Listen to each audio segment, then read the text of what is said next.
KX4I repeater.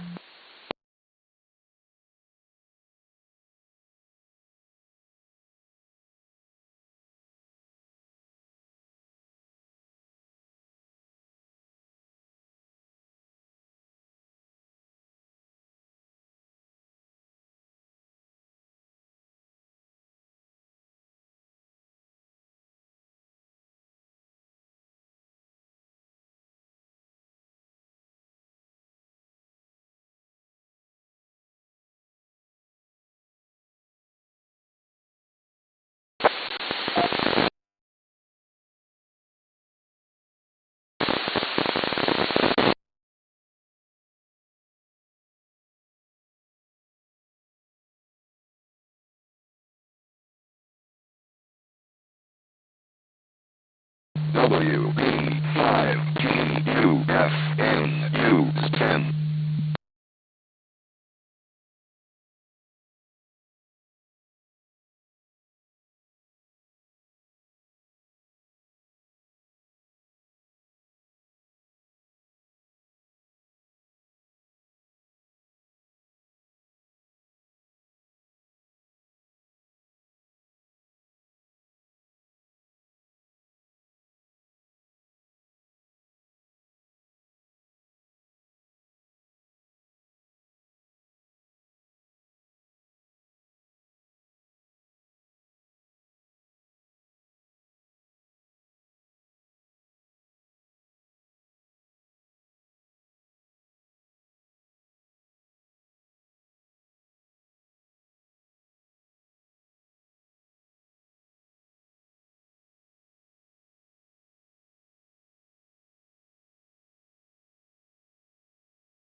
WA6XO timeout.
trim.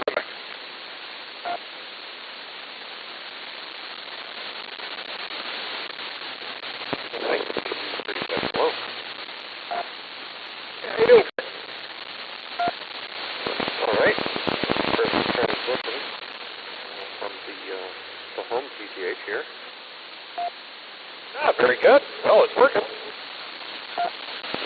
The ICOM 028T.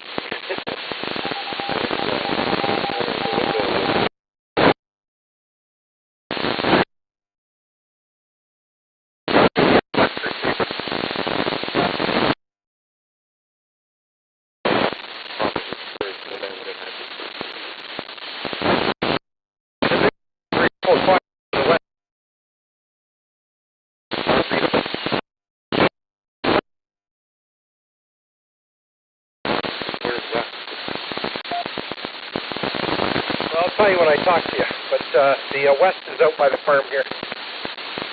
Okay.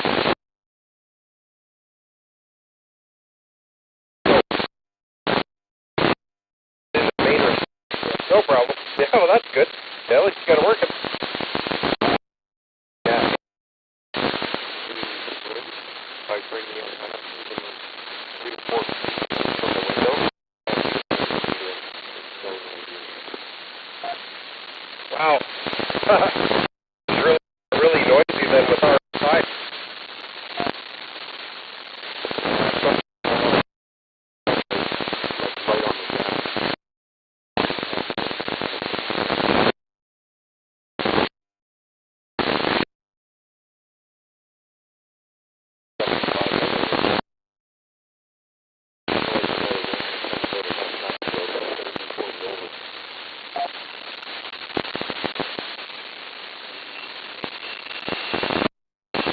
Well, one thing I will say, that radio has very, very low audio. Like, I can hardly hear you, but the signal's good.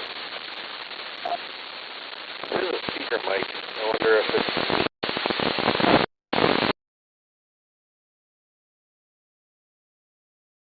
It is down a bit. Yeah, well, this is the mic inside the radio. How's that? Ah, perfect. Very good. All right, so I guess it's a bit too padded on the other one. Yeah, open that thing up. Take that resistor out.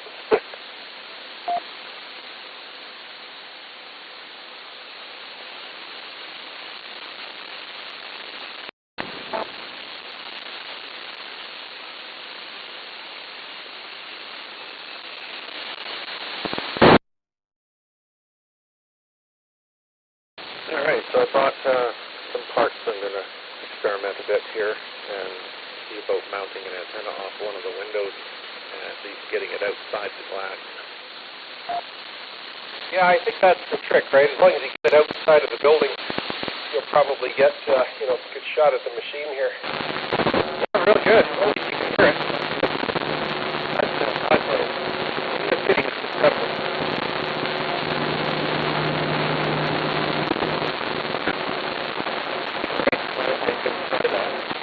Internally, I just have the HF antenna from the mobile. I stuck that up in the window. And even the strongest of strong radio stations on the shortwave band, nothing came in because the noise buried it. So if I could put it outside the window, I think even just on the other side of it, there will probably be a drastic increase in signal level and reduction in noise floor. City living. And it wasn't like that 20 years ago. No, it wasn't. I was here. I was in this building even 20-something years ago. What was that, 1993 or thereabouts? 92, I guess it was, 92, 93. And I used to talk to you from here, and I could sit in pretty much any part of the apartment and catch you there. But these days, there's so much stuff going on in here that it just buries the entire spectrum. Yeah, you wouldn't want to walk around with a spectrum analyzer and look, you'd fall off your chair. Well, at least you're able to get into the repeater this way. Yeah, isn't that amazing? Yeah, it's almost full quieting. Like even the noise is still there on the receiver here. Like the F meter is halfway with this noise. And of course, if I bring it in here and even just put a paper clip in the antenna, it's full-scale noise. Oh, I'll tell you, I'm lucky I live out in the country. The main 10-meter receiver is out at the farm here. If the 10-meter, well, the one in the city doesn't do too bad, but the one in the country does way better.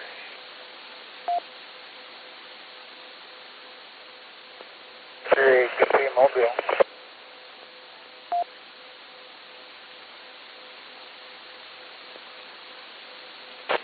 All right, we'll pick up that mobile there, and I'm just going to go and I'll listen, but I'm going to try and mount this other antenna outside. Yeah, all right, Kirk, no problem. Go ahead, Lee.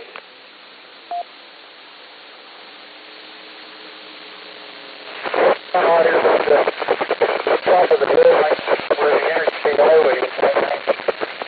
Showing great big giant flakes. Big ones. I got some of that. Something about, you say snowflakes? You're really breaking up.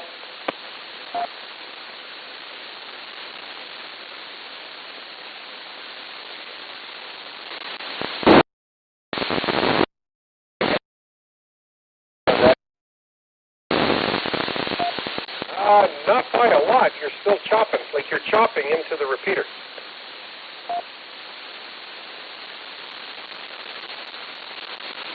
Yeah, I'm going through these whiskey dipshit hills here. Anyway, that should be the last hill. I should be okay now. I think it's sensing now. Now you're readable.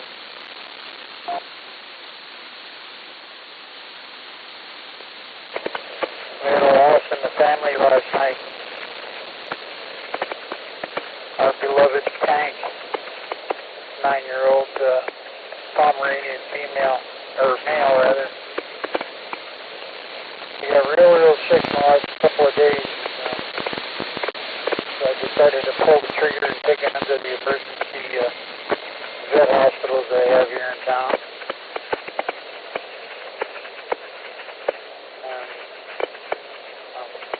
The visit cost me $230.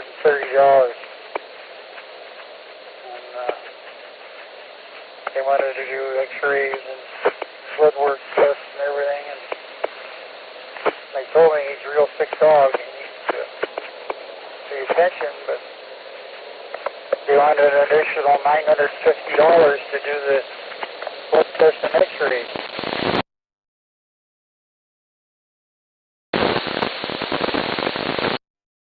Gave him a shot to help him out and sent some antibiotics home, but he didn't make it home. He died in the car in my granddaughter's arms on the way home. I tried to give him doggy CPR, and I couldn't get him back. He's gone. Oh, wow. I'm really sorry to hear that, Lee. And that is a family member, for sure. Absolutely. Well, gosh. Happy New Year. Well, we're all sorry to hear that. Yeah, that's not good. Yeah, our animals are members of the family, too, here. I know what you're saying.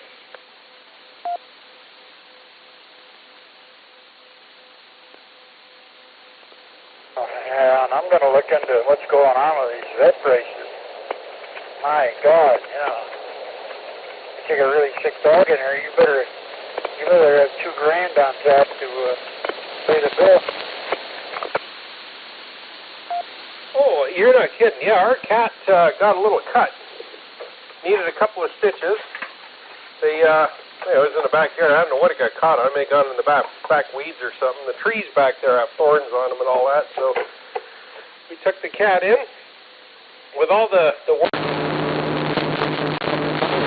Into my wife. Yeah, no, it's everywhere.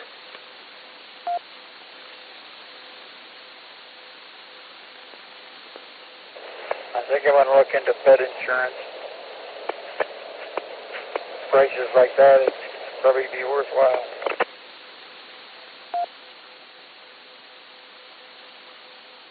Well, that's why our animal shelters over here are full. you know, that people are turning in their pets. They can't afford them anymore. Can't even afford to feed them because pet food prices have more than doubled.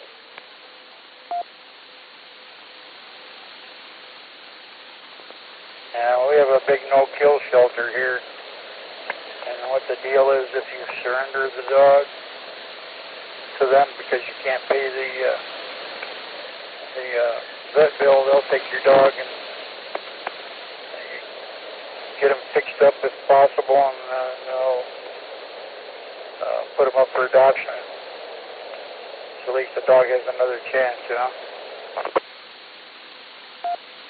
The problem is, who's going to adopt the dog? More people without money. You know, we're in trouble here. People are awful stupid if they don't think we're in a hell of a lot of trouble financially, and that's all of us, from the rich to the poor. So when you see something like that happening, people can't even have a pet. You know, can't even afford to eat themselves. Time to wake up.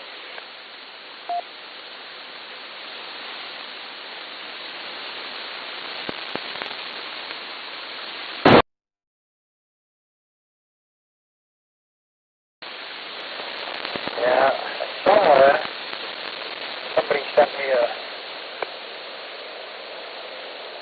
I think it was a messenger message or one of those deals. Somebody sent me a link to a book on how to make your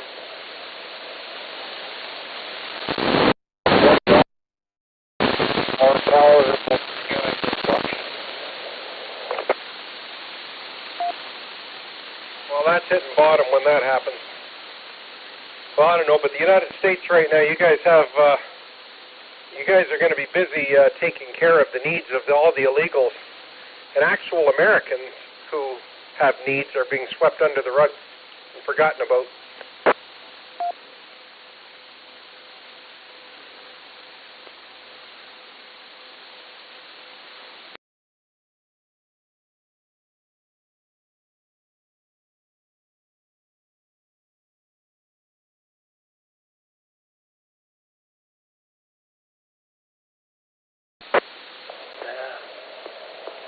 What's going on in this neighborhood? There's a stalled out car in the intersection. There's 4 or 5 guys pushing it out of the way. Go another block. There's an ambulance sitting in front of the house here with its lights on. That never turns out good. Oh my. Almost home, so I'll catch you on indoors.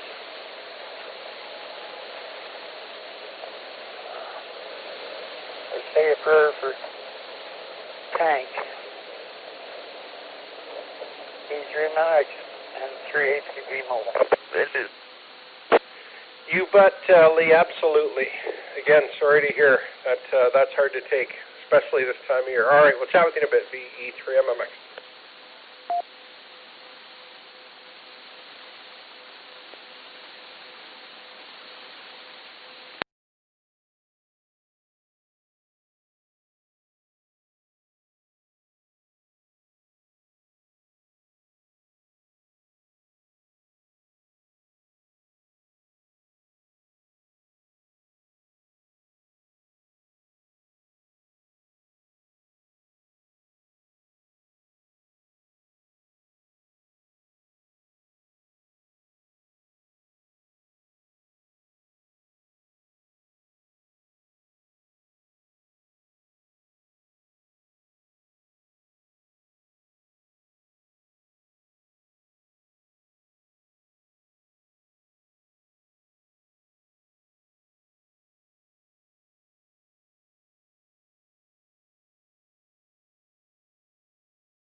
WAUM repeater.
This is Whiskey Alpha 7 Golf Whiskey Mike.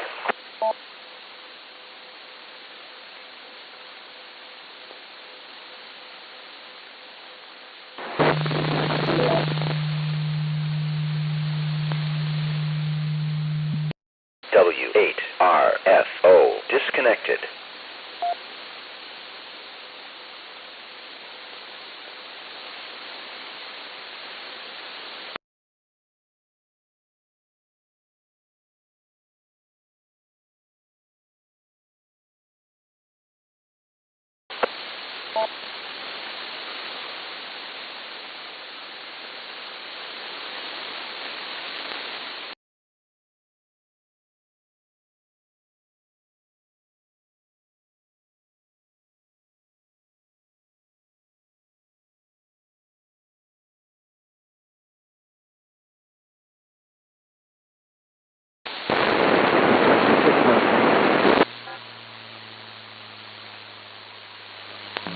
KX 4-hour repeater.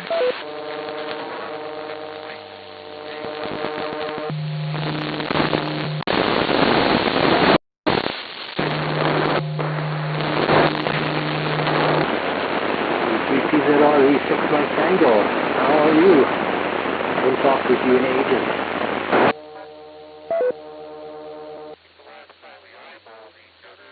The Big Macs into our face. Yeah, that's right. Geez, you know, I thought it was just a few years ago, but you know what? It's like, gotta be 7 years, maybe 8 years.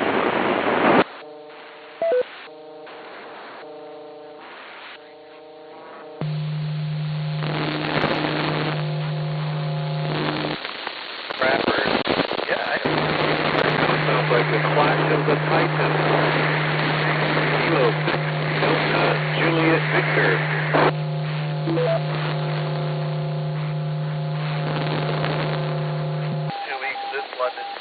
and London, so it's been busy. Now I work for another company doing pretty well the same stuff as what I was doing for Cisco, but it's local, an ISP here, and believe it or not, I'm still doing Shaw support because we have Shaw TV channels as part of our broadcast. I wonder from your shopping, you know, Kirby Manson? I don't recognize that name. Now, was he somebody that was working at Shaw? Like, Shaw is huge, you know that. It's bigger than most universities with all those buildings. They actually have a shuttle bus that takes WB5 Oh, really?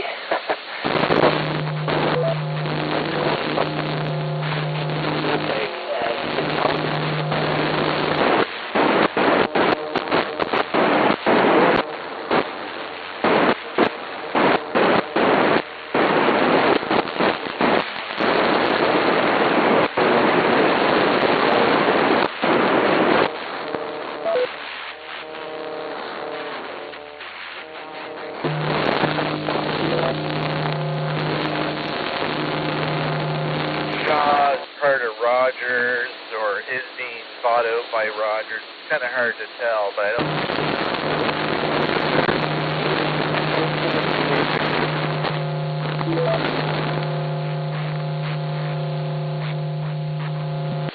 So officially, you can say I work for TELUS, although it still says start on the paycheck. You know what? As long as the check clears, I don't care whose name's at the top, as long as my name's at the bottom. You know, and TELUS is an out west company that's trying to go east. KX4I repeater.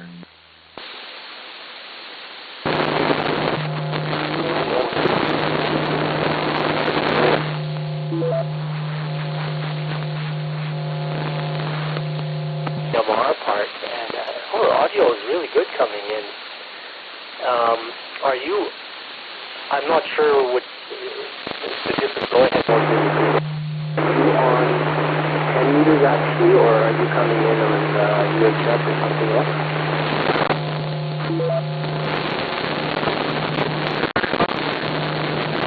I'm on UHF, but I'm in the city of London, which has a repeater called B3FEZ, and it is on 442,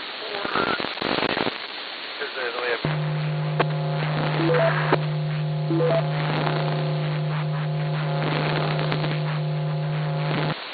But it's pretty well a standalone repeater, but it has a link going back into the cluster of MMX. And I say that because MMX has its own 2 meter, 440, 10 meter, 6 meter bands all of its own. Mike NMX has the thing linked to various repeaters in the area, so they've actually covered quite a wide area. Hop in the car and drove to Mike's place instead of 45-minute drive. So it's like in the house was the big sticker repeater.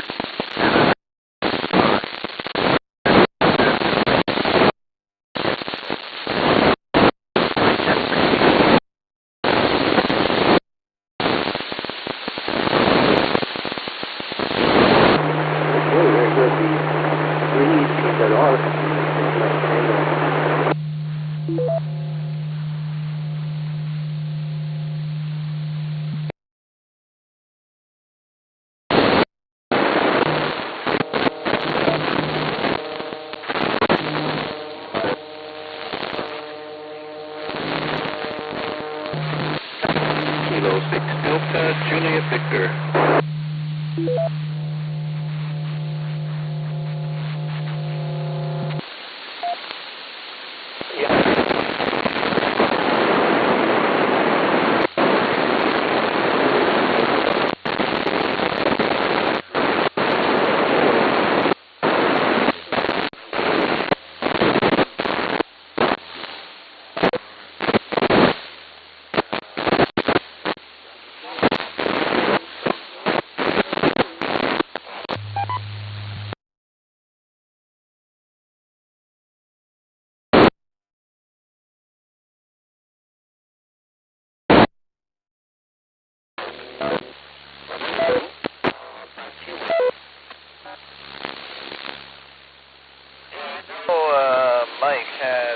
other things. The KX4R repeater. I want to say Echo Star, but Echo Link, that's it. I think there's Echo Link and All Star. I hear guys come in with all sorts of weird internet blinking things. So if the potato can speak, it's probably plugged in somehow.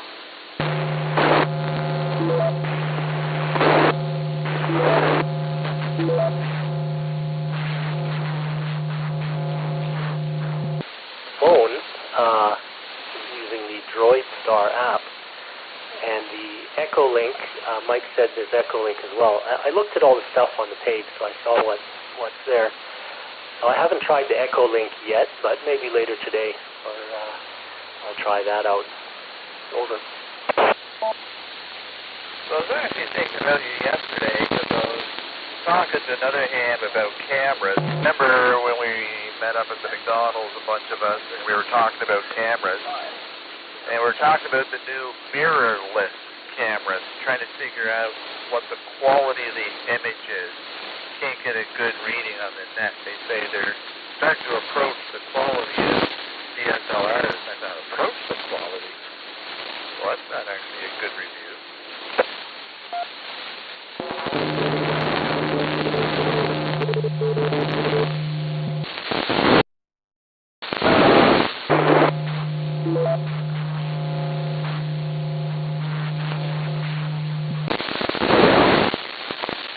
Well, now, when we were meeting in Calgary, all the guys were comparing notes on cameras, and I had a lot of DSLR stuff, and we were comparing notes.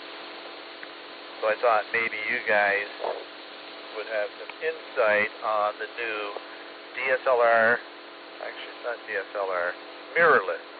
You don't have the mirror in it. The repeater's starting to fade out a bit. I haven't really kept up with that stuff in photography, so the only, I have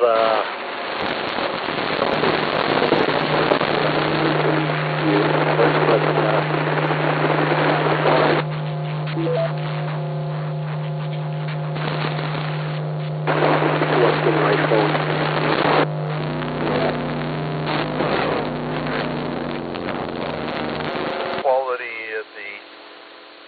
Camera in it has gone up to the point where I think most people don't care about real cameras. So you know what a DSLR is, the little mirror snaps out of the way when the picture's being taken. If you take the mirror out of the way, you can make the camera body thinner. It still uses any other SLR. So I don't know why the quality of these KX4R. But anyway, that was what we were talking about yesterday at great length, comparing the various cameras. Okay, I see. Yeah. Well, I do see people around with the DSLR, but I don't have one myself, so I used to be into photography much more a long time ago, before digital.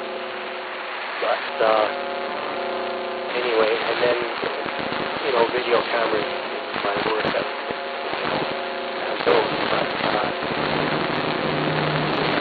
but DSLR, I'm not that familiar with them. Anyway, Mark, I'm going to sign out here. I've got a few things to do.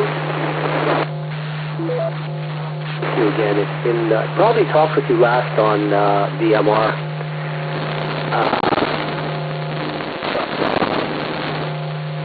That was already a few years ago.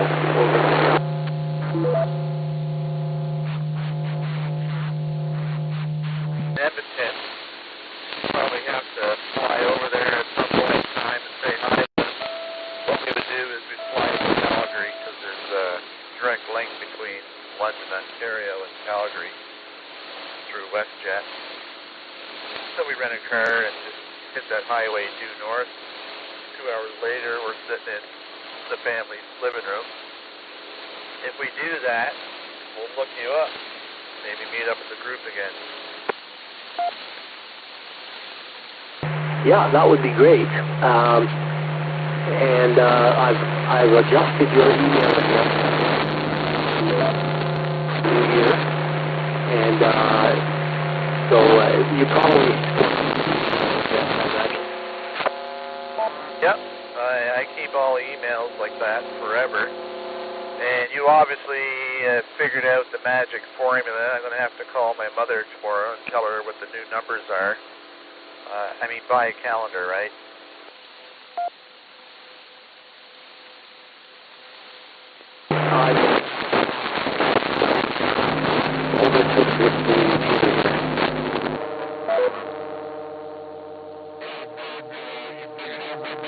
Formula on how my email address magically changes at the stroke of midnight on January 31st. Or sorry, December 31st. Okay, I think you mentioned that there was competition from another repeater, but just changing the email to the current year starting tomorrow.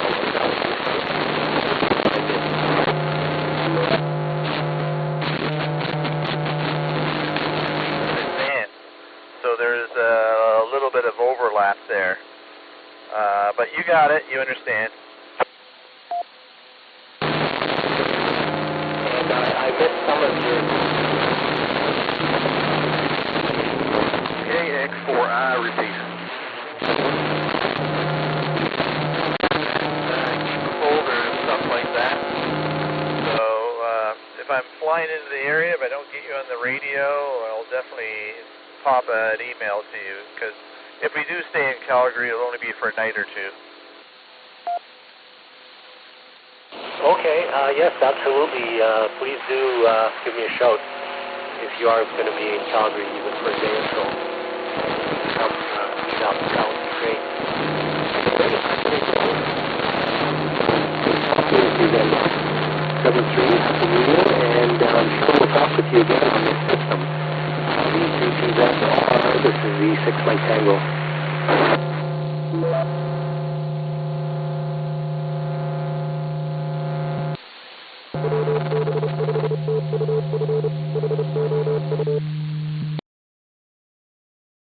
Yep, just pulling in the parking lot here. Gonna pop in and grab a few things before all the stores shut down. It's starting to snow here.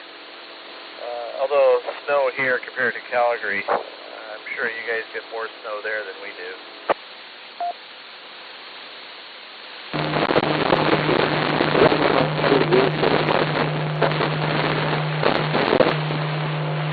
Happy New Year, the 6 Mike Tango.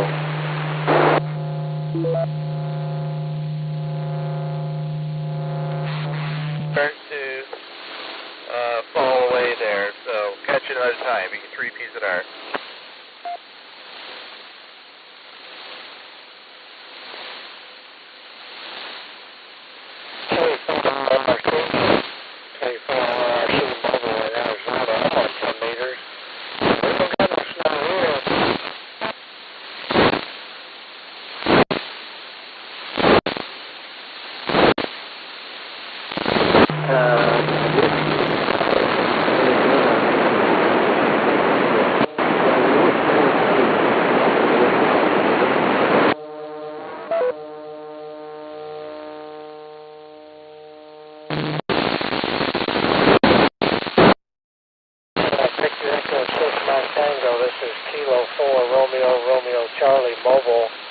I'm in Eloy, Arizona. The name here is Randy. I'm about 40 miles east of Phoenix. And about 66, 67 degrees here, lots of sunshine. So what a nice place to bring in a new year. I'm just hanging out at the truck stop till Tuesday morning and playing around here on 10 meters. You guys were sounding good till all them other repeaters started chiming in, and then they were like canceling you out. I don't understand why that happens, but I'm sort of new to this whole 10-meter repeater stuff. I'm more of an HF guy, you know, on the other bands, but just experimenting and playing around with KX4I repeater.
On 10 meters.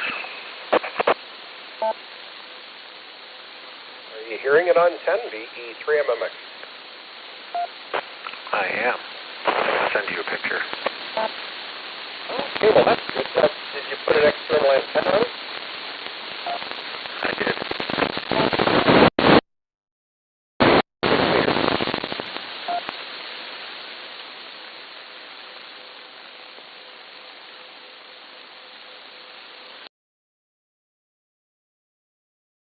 Man, you're really smoking that station over there. 3MMX.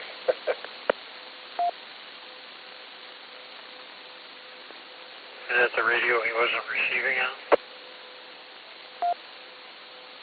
No, he's in town in London, and it's tough to get any receive at all because you get 20 over of noise from all those switching power supplies and whatnot. So Kirk's at home, and he's put out an external antenna out in the balcony, so he'll probably get better reception now.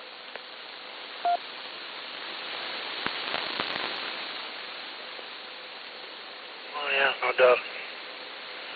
All right, just riding along. Not much else going on around here.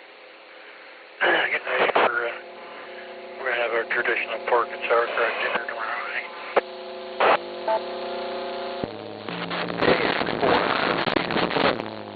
My wife's got, my daughter's friend is over here for New Year's Eve. They're going to, her best friend, so they're going to have New Year's Eve over here. Her mom and her boyfriend have gone out to a bar or something for the night, so so we're going to do a bunch of hors d'oeuvres and just kind of hang around and kind of chill here, maybe crank some tunes and welcome the new year.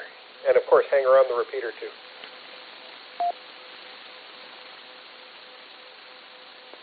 Got to get them some noisemakers.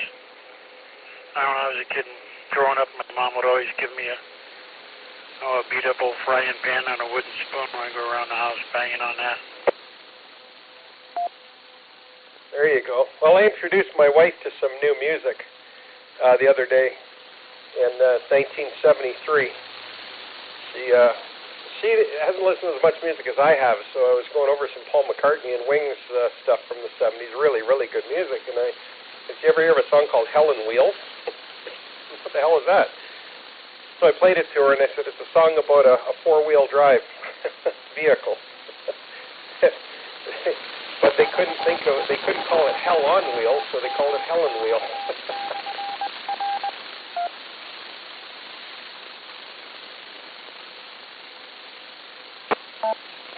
Sent you 2 pictures.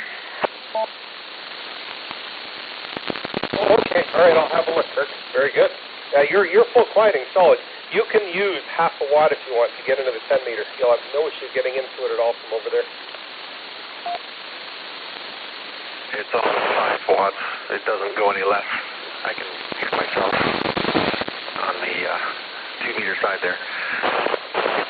It still switches there, eh?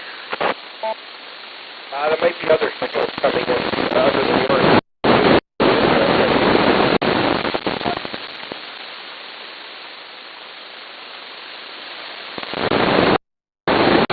If you see the picture, you'll note the size of my capture point now. Whole building. Hey, how well do you hear the 10 meter? Like, you got it at that 10, that's 20, it's normally?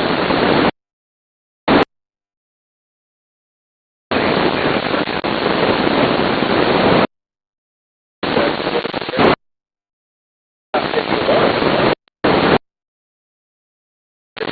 even with your 10 meter antenna, you'll probably transmit the London like crazy. Kyle can work with the handheld. Yeah, it's there. It's about an F0. It's not even moving the indicator, but I can see it, and at least it's clean. I can switch the tap for that, though. Oh, okay, yeah. Well, there you go. You at least you can hear it. Yeah, if you had an HT, you'd probably hear it a lot better on a little handheld. But where you live with all that RFI, who knows? Oh, look at that. The SWR is about a 1.6. Given well, you'll see in the picture there, given how it's mounted, that's pretty good. Well, it's working. That's all that matters. And 1.6, that's respectable enough with an antenna tuner to flatten it out. All right, I'll switch it to 6 and see how it's looking there on 50 megs. Okie dokie. We'll be right here in our offices in 3MMX.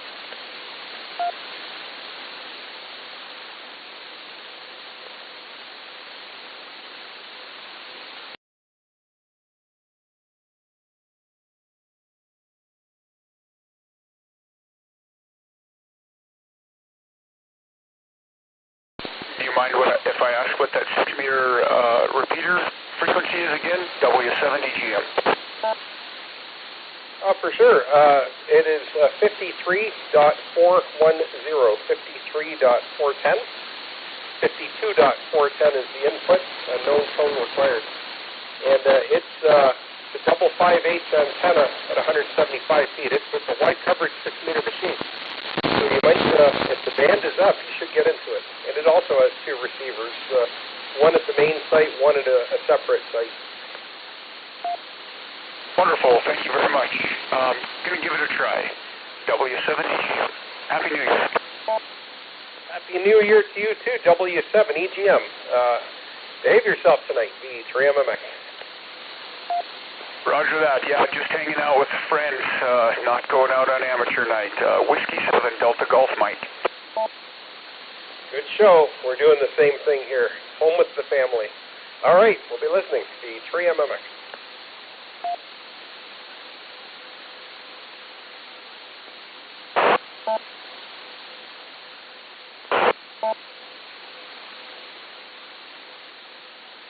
I'll be on the road when New Year's hits. So I gotta pick Mike up from work. He gets out at midnight. Oh no. Well, we'll all see her at midnight.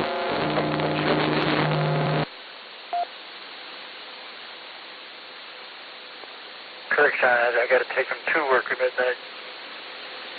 And the guy that he's relieving lives up by us, so I've been giving him a ride to and from work too. So he'll be coming home and Mike will be going in.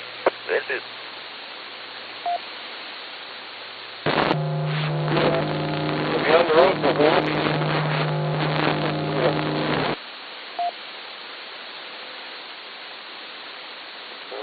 No chance of that.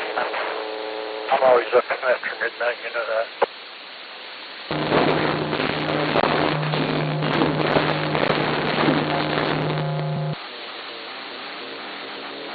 Some nights that is the case. I wind up sleeping the whole dang day the next day. I don't know. I try to get a power nap before dinner here. We'll see what happens.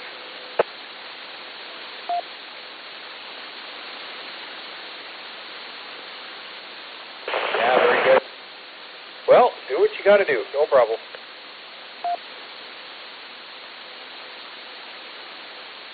PE3 MMX VA3 TFH. Yeah, go ahead, Tom. I just wanted to wish you a Happy New Year. And I heard Lee on there as well, so to Lee and to the APP and to yourself, have a good one, and hopefully this sloppy weather will decrease a little bit. Yeah, very good, Tom. Well, Happy New Year to you, too, as well, and hope you're hanging out with some family there tonight. And, but it's going to be a little bit of rain here and there and whatnot. As long as it doesn't go icy, I think we'll be okay. The earth is too warm. The ground is so warm here that I don't think it's going to ice up tonight. Well, I think there's certainly nothing to accumulate, just the kids can't get their snowboards out.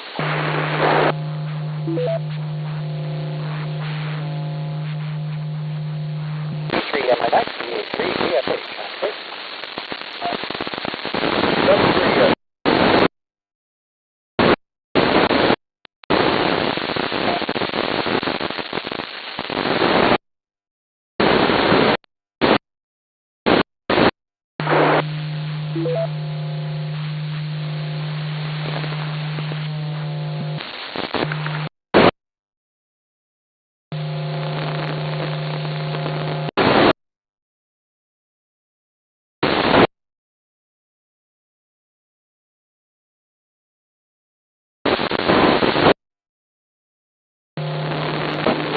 You're right. It's pretty cool, isn't it?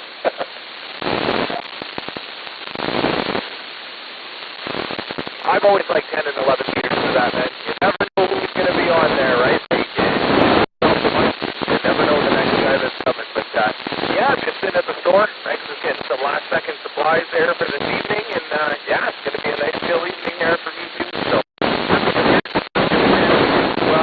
get the time in again. I think I can reach you from my pal's place. But, we're going to try. And, wish everybody there listening on the repeater a Happy New Year's. And, hopefully everyone has a nice, safe drive. The snow and the weather's cut down here, so it's nice and, it's cloudy, but it's clear. So, they do say it's supposed to drop in temperature, but I think you're onto something, Mike. I think the ground's still too, it's still too warm for anything to really stick. Yeah, and here's hoping it stays that way so everybody can get to where they're going safely and have fun. Yeah, well, the good thing, Chris, your kids are young enough, they'll be asleep, so you all can bring in the new year. I know what it was like now. Now my kids are awake when I'm awake, so tonight it will not just be my wife and myself, it'll be two others in here.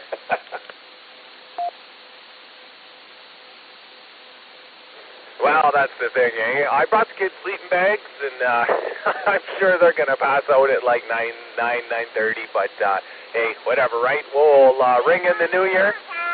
Yeah, we're going out to Buddy's house. Yeah, just sitting here with the kids waiting for Megs there. She's sitting in the store, and there's a noticeable improvement. I'm at the Walmart here, and everything sounds good. So glad to know the repeater works good, and I'm glad I fixed all the fans, because these guys know how to keep a transmitter warm, that's for sure. Well, I've got a couple of PAs here, and I'm going to test them out and see what frequency they're on. And they're like rack mount PAs, and if one of them is UHF and it's working fine, you could put that on there and just put a fan on the PA and we'll turn the CDM's TX way low to drive it. And you probably won't even need a fan on a CDM, just a little fan on the heatsink, and Bob's your uncle. But that's in the future. KX4I repeater.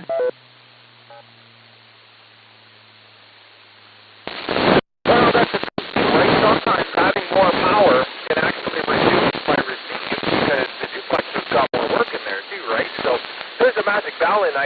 I also don't want to be a gator station too, right? You can hear me from Shedden, but you can't get in until Chatham. So, but yeah, hey, if you find something that's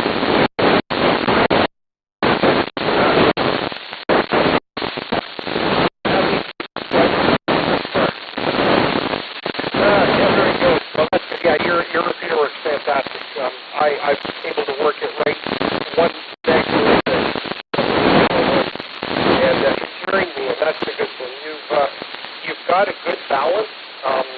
another 20, 30 watts. If you put the transmitter set at 50 watts, it will be perfect the way it is. When I program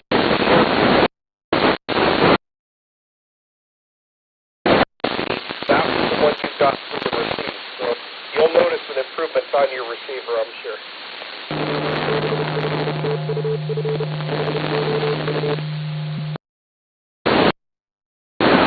Like I said, I've noticed it's working really good, and they seem to be taking the load. Like, I mean, you guys have been on the air all morning, and everything feels good in that. The transmitter's warm, don't get me wrong. It's not cold, but it's definitely not hot, and that's the key thing, right? And yeah, everything seems to be good. And I mean, if there's any repeater that's going to cause a busy duty cycle, it's this one here, especially when the band opens. She definitely stays pretty busy. VE3 MMX, VE3 GUK Mobile. Well, as you can see, that is a real Motorola desktop repeater that uses those radios. And yeah, I did look up the factory specs on it, and it's 100% duty cycle at 20 watts and intermittent duty cycle at 45. So we set that to 20, and you put the fan on it. Bob Johnson. I mean, no worries if you toast the PA. I got lots of parts here, but I doubt it. It's good quality Motorola. You won't have a problem with that. Well, that's it, eh? I don't foresee it. The All-Star here is working excellent. I really like the All-Star. I can notice a difference big time, especially with the scratchy 10-meter stations. It's not so, like, you know, that digital sound, that kind of garble you get. There's none of that now. You would think that I'm connected directly in through RF, so it seems to be working good. It's been connected for 3-4 days straight now. And, you know, it's not tied in with that Windows computer, so it really never needs to get rebooted or anything. So, yeah, I've been really, really happy with the setup, man. It definitely works good. Took a bit of time there to get it all wired in and to get that, the CAC controller all in alignment. But, yeah, I managed to figure out the CAC controller. I shut off its identifier, and it's beeping and blooping, and I'm just using the All-Star node to kind of handle that. But, yeah, it seems to be working really good. Well, you got that under control 100%. So that's the whole name of the game, Chris, to experiment and build things and make them work. But your audio is 100% perfect. It's great.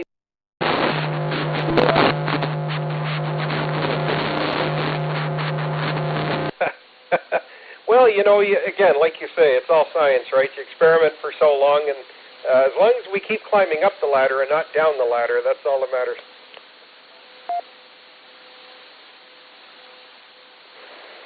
Well, that's it, eh? The old blue Kendacom, it was a good repeater 40 years ago. I was about 2 kilohertz off frequency, and you can't play those games with the repeater, right? Repeater is all about loss. And for everything you kind of lose out on the loss, you get worser and worser performance. So, you know, I could be pumping 50 watts out of the Kendacom, but if I'm off frequency, then it just hurts you that much more. Yeah, so this is nice. This is bang on. And, yeah, it works really good. And like I said, I really like how it's nice and compact, and it looks good. Like I told you, I'll send you some pictures, but I took the CAC controller, then I screwed it into behind the Motorola controller, so it's all slid in there, all nice and neat, and yeah, it definitely looks good. So, another Kendacom out there, VE3SLO. Well, not anymore.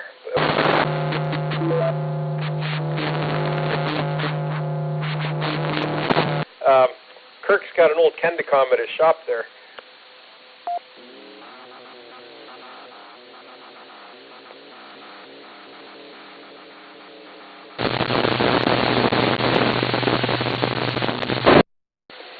Yes, sir, yeah. It's an old 1981 Kendacom, and I mean, it's a nice repeater, but it's definitely shown its age. But next is back, and I'm going to go help unload the trees, and we're going to go from there. It was nice chatting with you guys, and again, Merry Christmas. Yeah, it's Christmas is over. It's Happy New Year's now. Haha, I got my dates right. And, yeah, 7-3 for now. It was nice chatting on the mobile, and we'll be around listening. Time I didn't get, but, yeah, 7-3, Happy it's correct, CE3SLO. Yeah, and Happy New Year, Chris, to you and Megs and family. 7-3.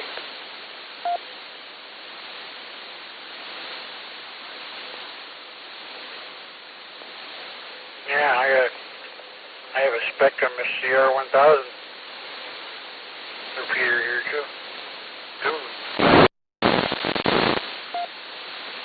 That's the point where anything that's crystal controlled is deep sixth. I mean, it's good to have all these Master 2s out there, and it's fine if they're existing and you have some spare parts in that for them. They'll probably run forever.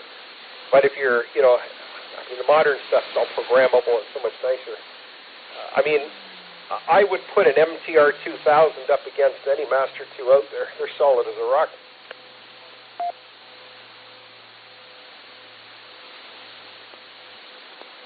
Oh yeah, absolutely. Absolutely, but they do have their place. If you want to put up a mom and pop backyard repeater, yeah, you can buy the cheap Metro 2 for peanuts. Keep it cheap. If it comes with crystals, you're all set.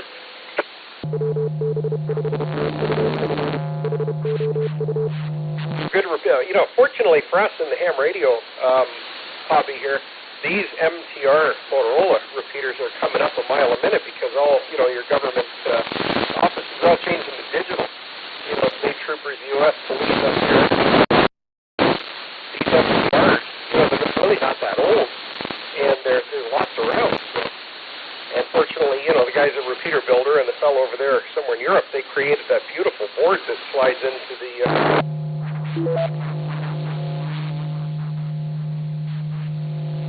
We're pretty lucky we've got them.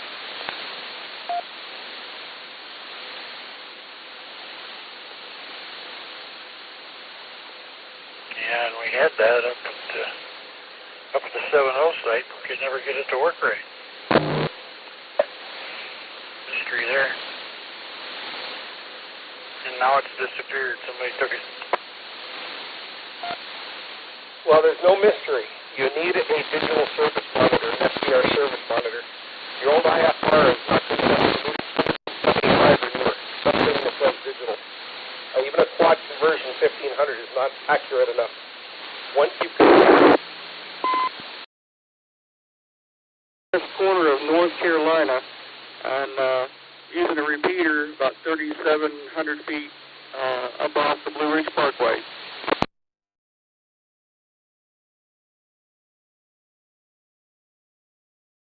NKE4QOX repeater system.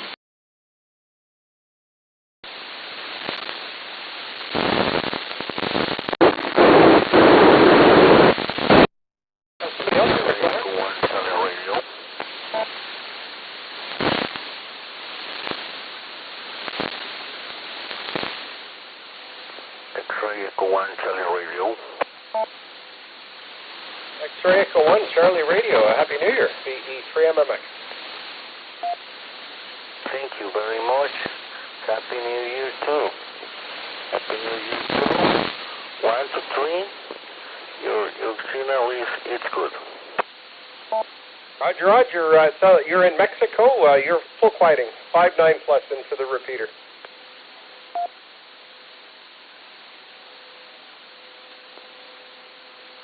Thank you very much. Thank you for the contact. What is your ID? Call sign here, Victor Echo 3, Mike X-Ray. Location is near London, Ontario, Canada, and that is the location of the repeater as well. Okay. Good evening here in Mexico in this moment. Good night for you, and I think that in your country is a new year today. No, it's Monday. Is right? That is correct. Same as your country. We're just all the way to the north. I'm not sure what time zone you're in Mexico, but it should be almost the same.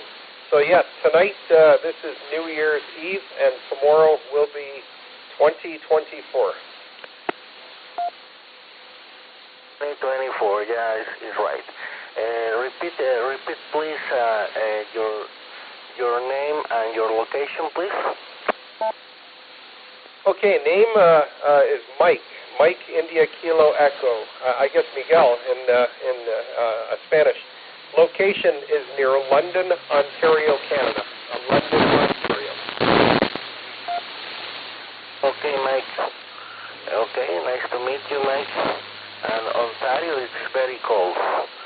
In this moment in Mexico, about 15 Celsius, but in Ontario it's very cold. In Ontario, it is 1 degree Celsius, 1 degree. So we're almost freezing here. That is normal for this time of year. But I would rather be in Mexico right now. Oh my God, 1 degree is very, very cold for us in Mexico. Okay, but in some where of Mexico is like that, like Sierra, like north of Mexico, it's equal to Ontario. It's the same. Okay, my friend, nice to meet you. Have a nice New Year, and thank you for the contact, 73. Okay, and Happy New Year to you too as well. And good to hear from you in Mexico, and come on in and use the repeater anytime. Nice to hear you. XE1 Charlie Romeo, Victor, Echo 3, Mike X-ray, 73. Thank you, Mike. This is X-ray Echo 1 Charlie Radio. Thank you, 73. B3MMX at 70 Mobile. You copy? PMO, B3MMX.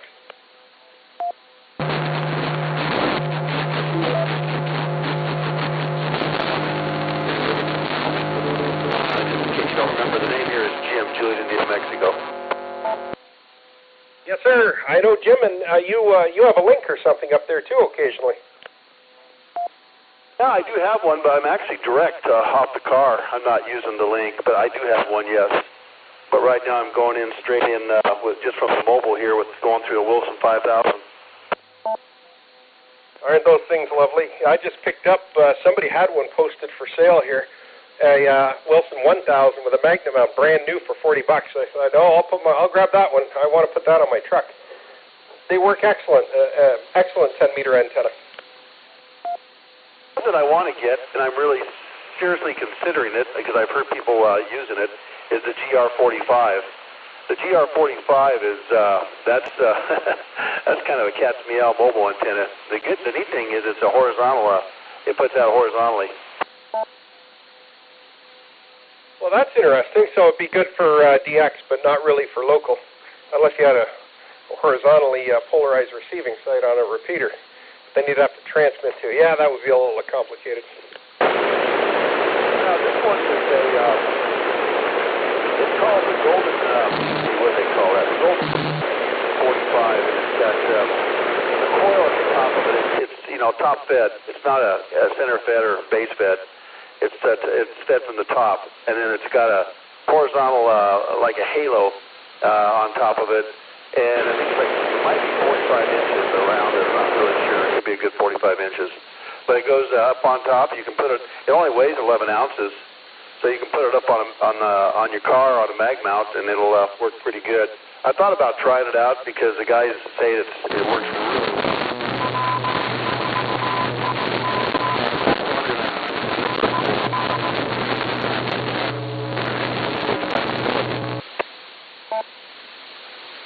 Yeah, you sure could. Well, yeah, you never know.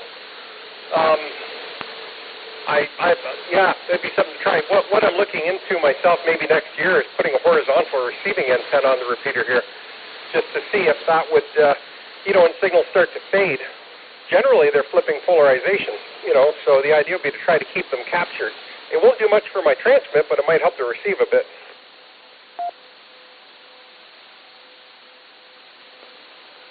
that would be a good idea too. That's try horizontal. I get you. Yeah, that would be a good idea.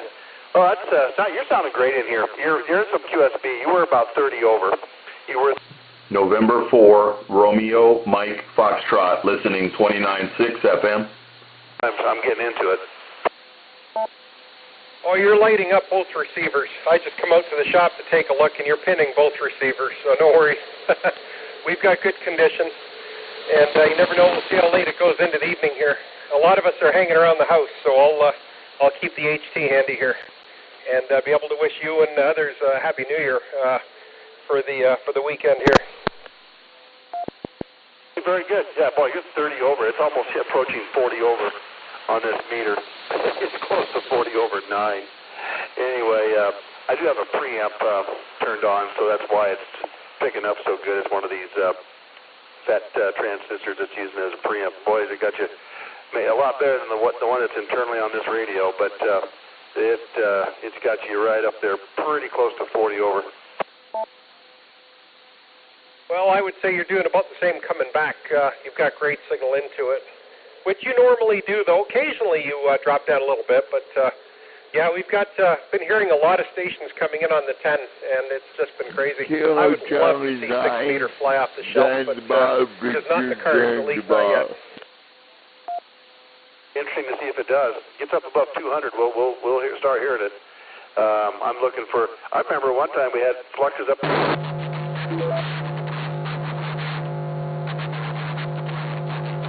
I'd like to see that. Yeah, last year or this year in the summertime, it went up to 250, 260 at times. You know, and everything and anything was coming in on the machine at those points. So, yeah, you never know. I'd like to see that. I yet to see it, and I'd like to definitely get in. If I probably missed it if it went up above 200, I'm sure of it. But I don't get a chance to really check into it every day. But yeah, that's great. Well, we'll have to see what happens here in the future. Maybe we will start getting on 6 meters. You never know. I would love to be able to work you guys on 6 meters. I do real good. Well, never say never. We've had a few people come in on 6. And you know, a friend of mine in Texas, he comes in with his little Centaurs there. I think that 6 meter, it opens up a little more than we think, but there are just not a lot of operators up there looking for repeaters because it's been quiet for so long. And I got to say, 10 meter was not a real open repeater, band for a long time until the band started to change and the cycle started to go up. Now you're hearing 10 meter repeaters all over the place coming on, but I mean, we were here a year and a half before the cycle, and I'm glad we're here. Okay. Yeah, no, there's been some great changes on 10 FM, that's for sure. The 10 meter band coming in, and it improved a lot compared to when it was first kicking off. There wasn't, like you said, much. Nothing like it was back in the 80s and 90s, though. Oh, man. Everybody was on the bands back in those days, but that was quite a long time ago. Because I got my license back in 1980, and I was in a really good solar peak. I think there was fluxes up to 300 back in those days, maybe 320 or 315 or so. But anyway, got on there, and I remember everything was just wide open all the way into the late night. 10 meters was open into the dark with, I'm not talking like 6 or 7 o'clock. I'm talking like 10 or 11 o'clock back in those days. Because I remember getting on 10 up to about 10 o'clock at night there and working the F layer there. Yeah, I used to work at 1 o'clock in the morning. Sounds like that. I know who that guy is, but I can't remember. What's your call sign? I recognize your voice. I think it's who I think it is. Yeah, there's nobody else like me. That's a good thing. Anyway, yeah, it's Steve here, NZ9N. I just wanted to butt in because you're coming in strong. Steve, I knew who it was. I could not put a call sign on it because we talked a long time ago. We talked quite a bit. Good to hear you. You're 40 to 50 over coming in on this repeater. Yeah, good to hear you, Steve. Been a while. Yeah, okay. You go ahead with the MC there, Michael, and I'll be listening there. So, okay, enjoy your day. Okay, Steve. Good to hear you again. And have a Happy New Year. Go ahead there, Michael, and 7 DMO Mobile.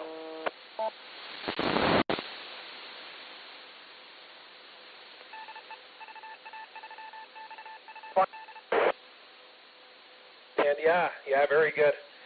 Well, it is what it is. We're happy the bands are cranking up, and it feels like it did back in the late 70s and the mid-1980s on 10 meter. So the bands are definitely, feeling a lot better now. But anyway, very good. And, well, that's great, Jim. Glad we're giving you lots of signal over there. Going east-west now, it's starting to make its daily pattern change here. It on my meter, and it's about to peg it. It's 45 over, so the meter goes to 50 dB over 9, and you're just about to 50. I thought you were going to peg it there for a second. That's entirely possible. Well, it's starting to rain here again. It's been off and on raining all day. London got snow, but currently I'm looking across the farmer's field behind my house here, and I'm seeing one field over, and then I'm seeing ground fog. So I think we're going to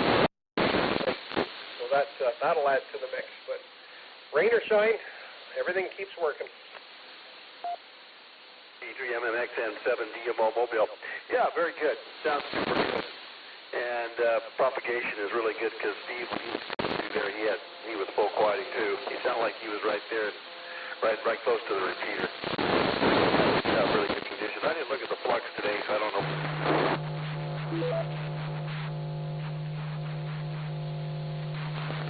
Earlier today, worked a few stations there. And, oh, really nice.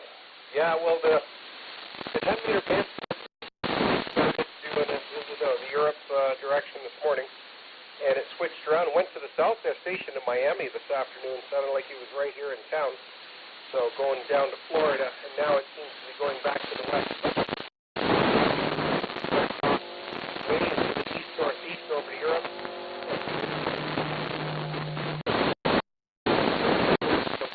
And up into British Columbia and north.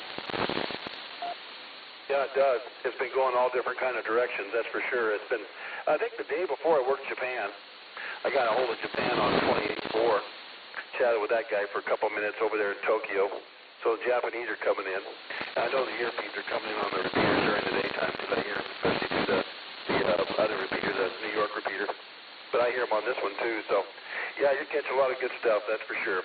Well, I'm not going to hold it too much longer. I got to get back in the house. So while I was in there, I'm doing out here in the car and while I'm playing radio here. So I better get back in and give her some attention and maybe sit down and have some lunch or something. Hey, 73, it's good to hear you. You have a good, safe New Year's, and I'm sure we'll catch you again. I guess probably won't catch you in 2023. Probably 2024. 73, VE3 MMX and 7 DMO Mobile. Yeah, okay, Jim. Well, you and the family enjoy, and absolutely all the best in 2024. And you know where to find us. We'll be here. You have a great evening. And 7 DMO VE3 MMX. Victor Echo 6, Tango November Oscar. Victor Echo 6, TNO, go ahead. Good afternoon. My name is Chris, Charlie Hotel, Romeo India Sierra. This is my very, very, very first time hitting this repeater on FM. I'm here in Northwest Calgary. Got you at 6 straight 9. You did put the bit to 5. Very good.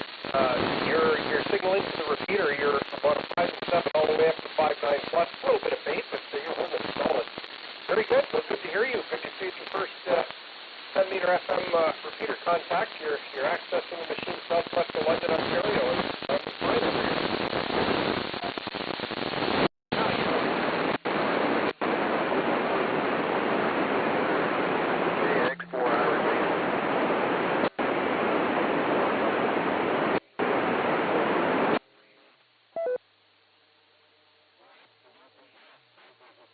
Coming in there with your signal, but it is not coming from your station. It's one of my link radios. I think it doesn't like the cold weather, so I may have to go and retune one of my radios. But you sound fine. Your signal is great into the machine.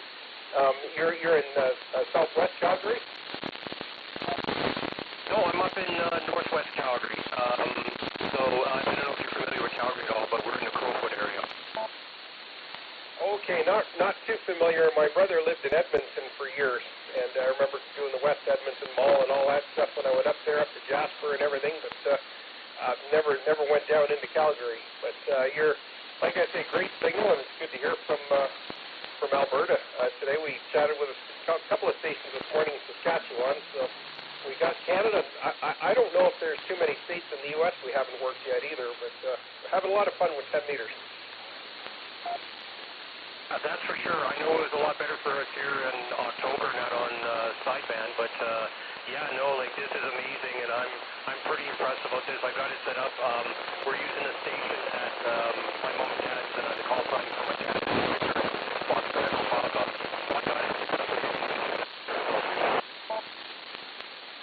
Foxtrot Echo Foxtrot. Okay, very good. Well, if you look up on QRZ, look up my call sign, the E3MMX, you'll see the information on the repeater. And at times, if you want to monitor it, a lot of people monitor it on DMR and just sit and listen, and perhaps jump in if the band opens in their direction. But it's also got Echo Link and All-Star. So if the bands go dead and you're curious if there is anything happening, jump on there and listen out. You never know what comes into the machine here.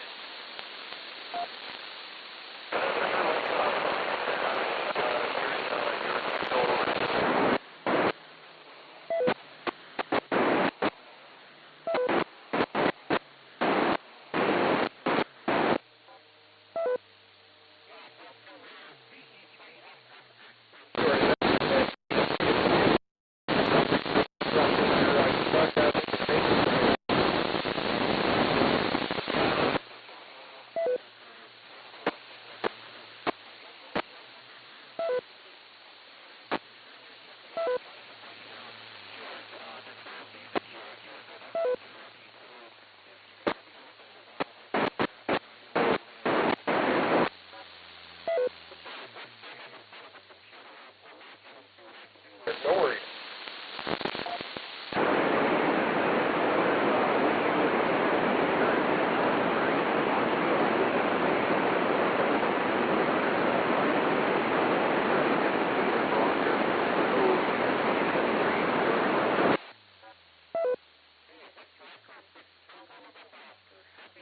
Brandon, come on back anytime you hear the machine. Good to meet you.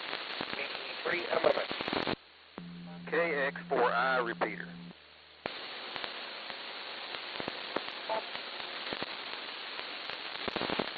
All right. I'm back here, V3 Absolo. Been listening the whole time. Okay, so you're back on 2 meters. Yeah, on 6, I can just hear the repeater. It's almost nothing. And I was trying to get into it, but it's barely even cycling the receiver on 5 watts anyways, but I can't really receive it. Okay, yeah, you probably need something better for 6 meter. Is that antenna that you have suitable for 6? Yeah, it's actually not bad. It's about a 2.1, and the tuner brings it in. But there's a lot of noise there anyway.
there, you take what you can get. Tony, the 3SQU in London, he's built like a bracket that he swings out when he wants to use the station, and when he's done talking, he brings it back in so nobody can see it.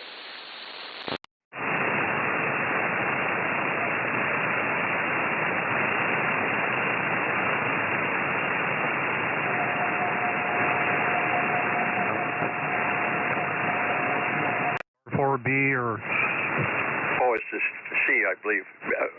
I believe it's the Charlie. Okay, R4 Charlie. Okay, phone number? Contact info 530-200-3659. Again, 530-200-3659. Thanks, Dennis. 60, okay. And by the way, the first building built there in Henleyville was an ancestor of mine who did it. It was a blacksmith shop. Number 3 today is for Norway 6, Delta Uniform Kilo. That's Clarence over in the Corning area. Clarence has an ICOM IC706 Mark II-G. It's just back from being checked out, so it's all up to snuff. He'd like $550 for the rig. He has a Drake line here. He has a T4XB transmitter, R4C receiver, speaker power supply, MN2000 tuner to go with it. He'd like best reasonable offer on that package. He's still looking for the Yaesu FTS-7 tone encoder. That one has dip switches. Let me write that down. And he's looking for the matching alkaline tray to that, what was it, the FT207, was that right? No, it's the Fox Tango 209, is that right? That don't sound right. 209, 409, 709. Oh, gosh, I don't remember, Dennis. Anyway, they're the 2 meter and the 2 meter 440 and 6 meter portable multimode little radios. Gosh, I forgot the nomenclature. 209, I think, Dennis. That don't sound right either, though. But anyway, nonetheless, the tone encoder is the Fox Tango Sierra-7, and the battery tray is, I believe it'd be the STB, maybe STB-8, I believe. So anyway, I'm having a senior moment. Threw me a curve, Dennis. Over. Yeah, maybe an FT201. No, that don't sound right either. Comment? Yeah, go ahead. Yeah, that's the FT690, 290, 790 that he's talking about. And Clarence, on those Drake twins, do they have filters and accessory crystals? There's provisions for 15 crystals on the R4C on the rear under a cover. Do you have any of those? I'll talk to you about that on the phone, I guess, if you want to chat there and all that. Yeah, that's right. The 290, yeah, Fox Tango 290, and I have the Fox 90, the 290, and I have the 690, which is the 6 meter one. I do not have the 490 though. But you know, I can have one more listing. I'll put out a want for a Fox Tango FT490. That's the UHF version of that, Dennis. That way I'd have all three. So that would be a want if you can have that on for me. Over. That's the 790. I'm sorry, 790, Dennis. Okay, well, I just put that on there. Okay, ladies and gentlemen, that FTS-7 tone encoder, he would even in the past say he'd take a parts rig if it had a good tone encoder in it there. He also wants the FT790 UHF version of that rig. You can get a hold of Clarence at 530-200-3659. Any breaks for Clarence? Ask Clarence if he shipped the Mark II-G to Sacramento for the price. Why don't you call him and you guys can discuss that. You want to move off, Clarence? Yeah, Yeah, we could move down maybe, I don't know, how about 230 or plus minus? 238. Thanks, Ned. 60 KQSY.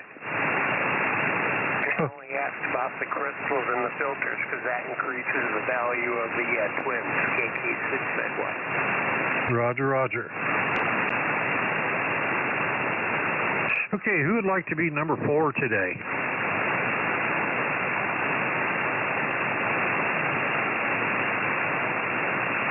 W6RU.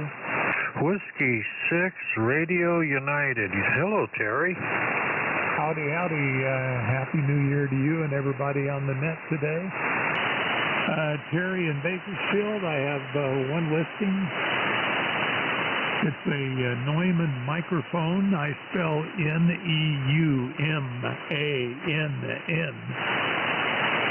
And it's the model TLM-103.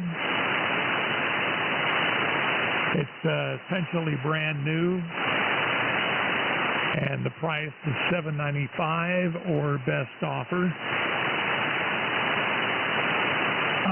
Best way to get a hold of me is through email, or you can call and leave a message at 661-399-8877. Thank you, W6RU.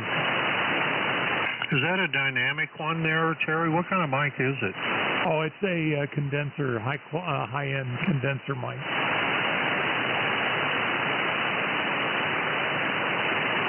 Got it. Number 4 today is for Whiskey 6 Radio United. That's Terry in Bakersfield. And here, Terry has by Neumann the TLM-103 microphone. It's as new condition. It's a condenser mic. He'd like $795 for the microphone or best reasonable offer. He said the best way to get a hold of him is shoot him an email, look him up on QRZ, or you can get a hold of him at 661-399-8877. Leave a message. He'll get back with you. Any breaks for Terry?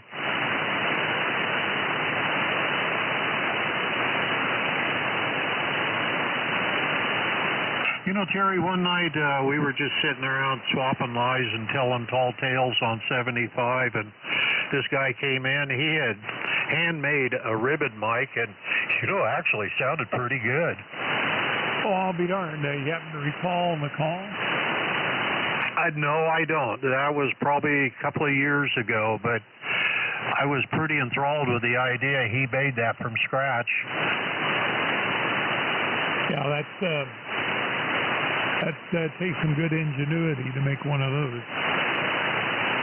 Well, he impressed the hell out of me. Yeah, that's great. I wish I knew who did it. Have a good day, W6RU. Right back at you. Happy New Year. Who would like to be number 5 out there?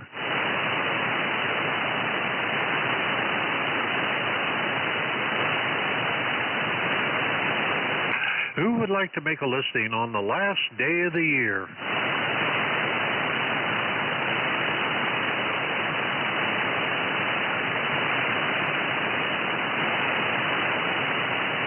And tomorrow I'll be starting year 24 of doing this net.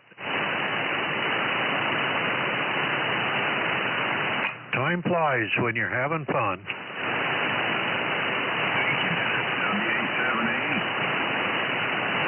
Hey, how you doing? Staying dry up there? Yeah, we don't have any snow to speak of. Boy, we don't either. We got a fresh dusting on the mountain, but it was just up on the very tops. Happy New Year. Who would like to make a listing?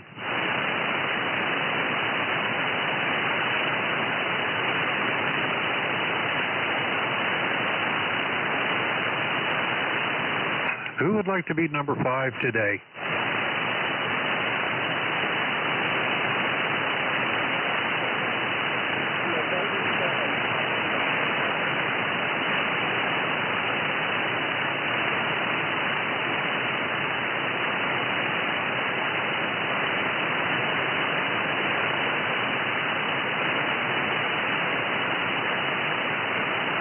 Who would like to be number 5?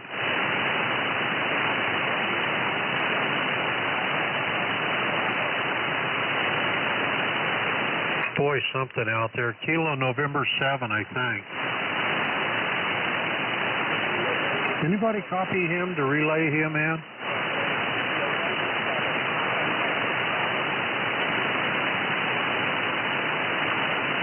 November 7, Papa Mike Bravo. Okay, your name?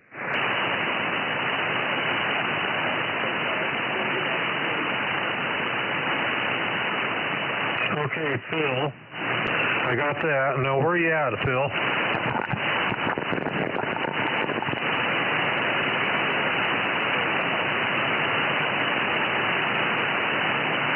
Okay, you're up in Corvallis. Go ahead with your listing. I'm going to get this piecemeal.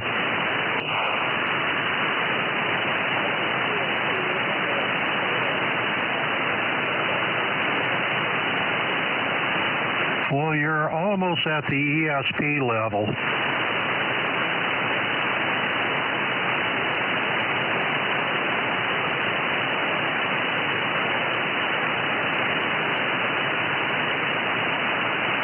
No, what's that?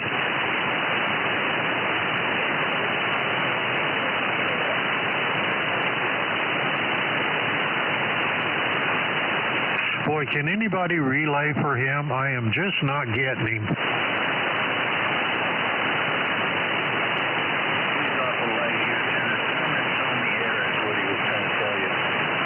Oh, he's the Summits on the Air guy. Well, yeah, that'd save on batteries. Well, good luck on that.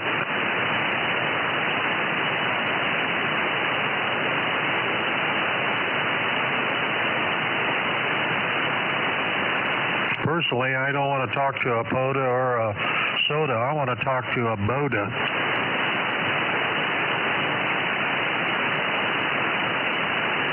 Yeah, 73s. Have fun up there. Could you give me some information? This is K6LH2. Yeah, go ahead. What is it you need? First of all, you got such a wonderful signal coming in here. I don't know your call, your name, where you're located. Over. Well, the call is Kilowatt Bravo 6, Lima Zulu Whiskey. My name is Dennis, like Dennis the Menace, and I'm located in Fort Bragg, the first and original one, 120 miles upwind of San Francisco, right on the coast. Okay, Kilowatt Bravo 6 is KB6LZW. My call is K6LHU. Kilowatt 6 Lima Hotel Uniform. I'm in San Francisco, and you're about 30 over 9 here. Just magnificent signal. Oh, well, conditions are close there.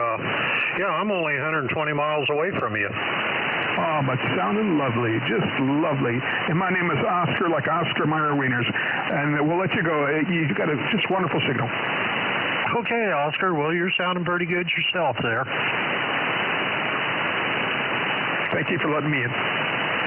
Yeah, it's a Happy New Year. Same to you. Who would like to make a listing out there?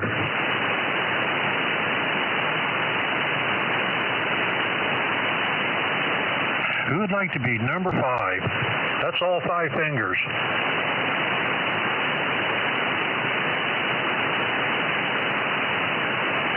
Kilo 7 Echo Lima Juliet. Kilo 7 Echo Lima Juliet. Go ahead.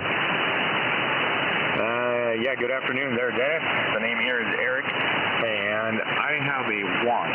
Still looking for the Kenwood TL922. Must be in pristine condition or like new. I know it's an oldie but goodie. With all the mods, upgrades, yeah, everything. So I can be contacted at 541-701-7832, and my email is good on QRZ as well. And let's see, that's about it. Are you up in Canyon City? Negative. No, I'm in Oregon, northeastern Oregon. Boardman, Oregon. Where is it? Boardman. Okay, you're in Boardman. Let me get that down. Okay, Eric, let's see what happens here. Number 5 today is going to be for kilowatt 7, Echo Lima Juliet. That's Eric up in Boardman, Oregon. And Eric has one. He's looking for a Kenwood TL922, probably an A model. He'd like to find it in very good condition, and he'd like to find it with mods if possible there. You can get a hold of Eric at 541-701-7832. Any breaks for Eric?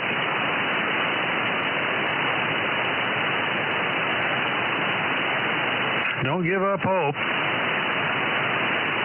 No, we'll find it one of these days. I think I'm going to order one of the new OM Power 2000 plus fully automatic single ceramic tube amplifier. So I just want to add that Kenwood to the collection here. So anyways, Dennis, have a good Happy New Year to you and the rest of the net. Okay, 70LJ, 73. 73s, and Happy New Year to you also. Okay, now who would like to be number 6 today?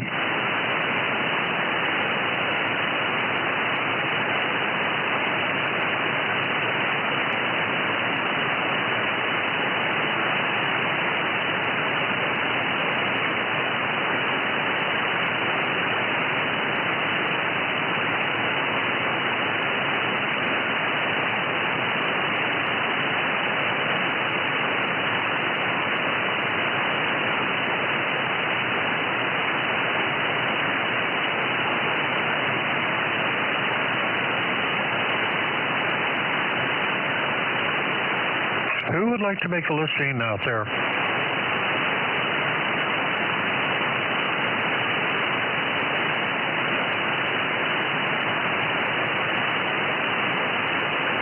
Who would like to be number 6?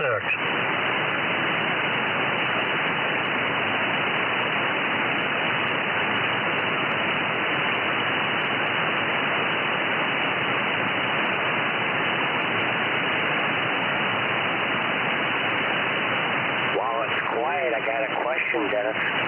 Yeah, go ahead. Are the locals all upset because the you folks want to change the name of Fort Bragg to something non-politically correct? It's a very small little handful of them. They're sure playing it up on the red-headed black belt online. Yeah. You ever go to Mendo Fever? Yeah, I read that one too. Yeah, there are just a handful of people around here, and I don't know. I can't explain it. Well, it's like Humboldt State got all upset about the Arcata Plaza and the statue of President McKinley, who was assassinated in office because he was president during the Spanish-American War and oppressed the Philippines. They voted and spent city money to remove his statue off the plaza after almost 100 years. Yeah, well, that's when people need to show up and say enough is enough. Get the hell away from the statue. They did that all across this nation, and it was stupid. Rewriting history. Well, they let all the university students register and vote that day, and they were using vans to take them to the Department of Elections. So they overwhelmed the locals. Yeah. I wouldn't have put up with it. If they could show up to tear it down, I'd say good luck. Well, with the veterans flag pole that's still in the center of the plaza, they're wanting to fly the Earth flag at the top above the U.S. flag, and all of us down there at the Veterans Hall said, nah, that ain't going to happen. Yeah, make a person grind their teeth flat. KB6LZW. Who would like to be number 6 today?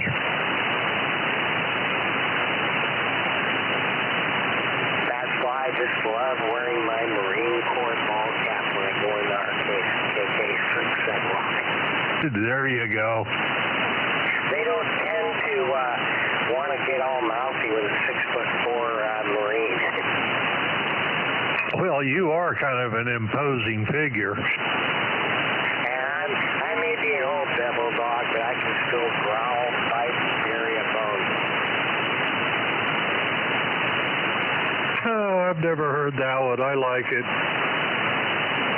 Who would like to make a listing out there?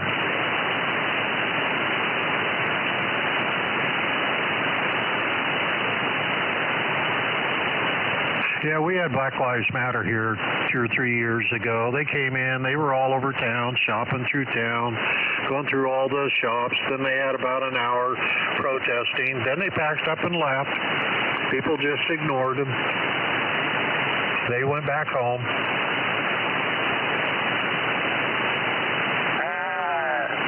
I remember the 67 riots in Detroit as a snot-nosed kid.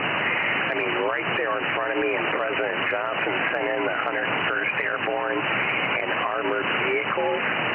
So when I see these protests in Seattle and all these other places, I go, there's no armored vehicles, man. What a letdown.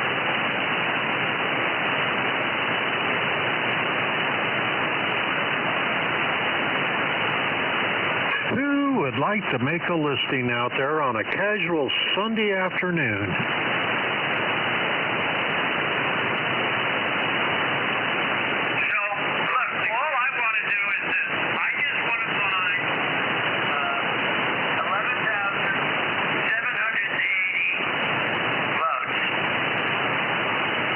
Yeah, that sounds like that Putz transmitter up there in Bernie.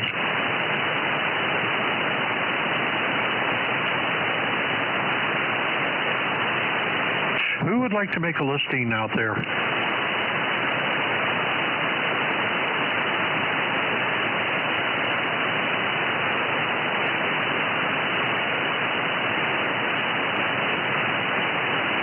Who would like to be number 6? One of these evenings when we have some time, you'll have to tell me what it is they want to change the main fourth flag to. WP6UQY. You know, Phil, I haven't heard what they want to change it to. They just want to erase people from history. Rainbowville.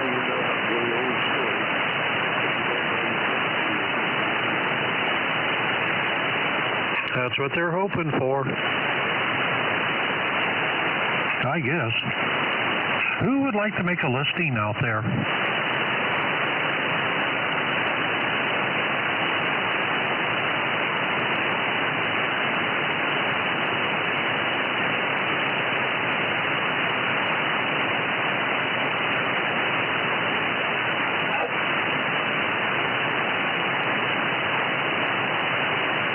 Who would like to be number 6?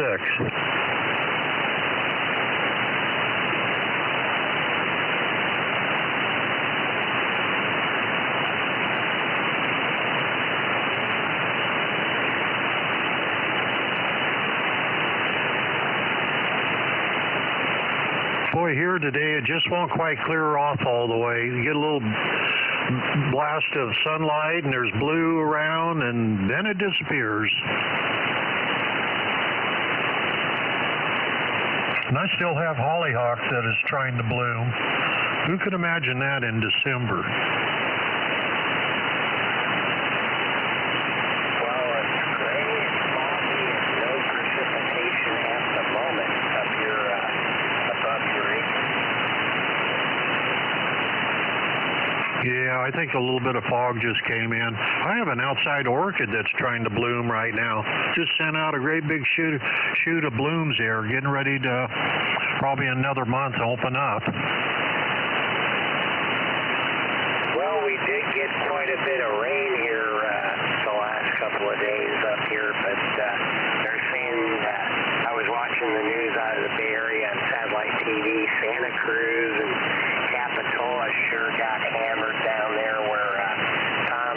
WB7QII lives. Yeah, and I don't have his email address anymore. I used to, but it disappeared when the computer got that Suxtex virus. Boy, that killed ours deader than a doornail. Let me look around and see if I can find it in my computator. And I wanted to send you a Ray Stevens video. You were talking about the phone calls with the heavy breathing. Look up Ray Stevens. It's me again, Margaret, and you'll get a laugh out of that one. KK6 said what? Info. Who would like to make a listing out there? Info. Yeah, info. Go ahead. Yeah, Dennis. K6LK here. I've got to go out to the radio shed and look around for some items to give away today. I was going to suggest you might want to put something over that orchid to guard against the freeze. I did have some orchids bloom here a couple of years or a couple of months ago. So with the freeze coming, I think you might get an orchid if you protect it. Yeah, I'll just put them up on the front porch there, Bill. They don't freeze there. Okay.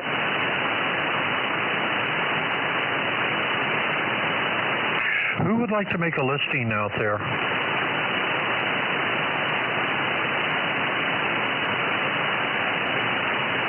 Yeah, when I was working in high school, I went to dump some construction materials in their bin, and here was two great big things of orchids, and I drug them out. I'd seen the same things over in Hawaii back in '70, and I thought, well, those will work outside, and by golly, they do. The blooms last for like a month. Real pretty. Who would like to make a listing out there?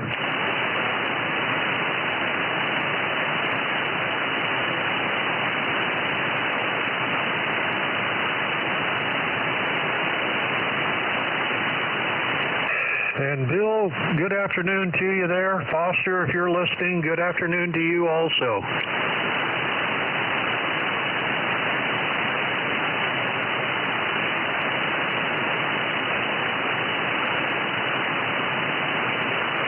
Who would like to make a listing?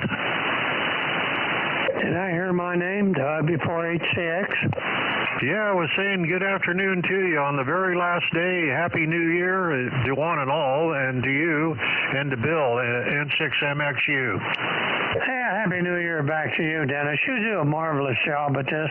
I was sitting over on the other side doing some research, trying to figure out what kind of a plate I need to put a G2800 rotor into a high-gain antenna tower. Geez, too many problems here. W4HCX. Yeah, I snagged from my Elmer's estate a chunk of marine grade 5/16" aluminum plate just for things like that. Yeah, but the problem is I don't know what the bolt pattern is up there, and before I go pulling this antenna down, or the rotor out of it, I'd like to be able to, go right back in with another plate that has a new rotor on it. So this tail twister's done a pretty good job for a while anyway. Okay, back to the drawing boards. W4HCX. That's where I have a hazer on my Roan 25, and it's really handy for things like that. I can bring it right down and work at it right there, go back into the shop, get what I need, and it's all right there at ground level for me. I love that thing. Yeah, the ones I've seen, you had to release the guy wires to get the hazer to come down because of the antenna was on. Well, I have the guy wires hooked to the hazer. The guy that I knew had him hooked on a tower. Yeah, well, I wanted it right up at the very top. That's where the hazer was, so I thought, heck, I'll just hook it to the hazer. It should be self-supporting at 50 foot anyway, but it's the winds I worry about. So I just hooked 3 ways on there, actually 4 ways onto it, and it works fine. I just loosen up a couple on one side, then I can bring it up, release that catch on it, and bring it right down. Yeah, I'll have to keep that in mind if I ever get to work on another one. KB6LZW, who would like to make a listing out there?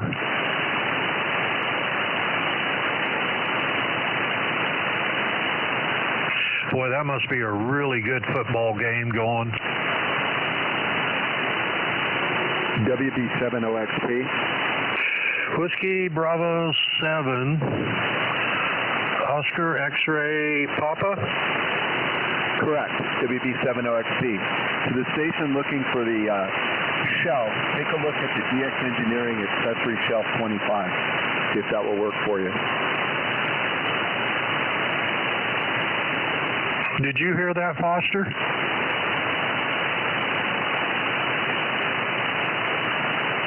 No, I was on the other side of the room. Okay, WB70XP said, look at DX Engineering's, what was it there? They make an accessory shelf, they call it Accessory Shelf 25. Yeah, an accessory shelf 25. Okay, I'll do that. I've been going through DX Engineering catalog, high gain catalogs, and all that stuff, and throwing a lot of it away.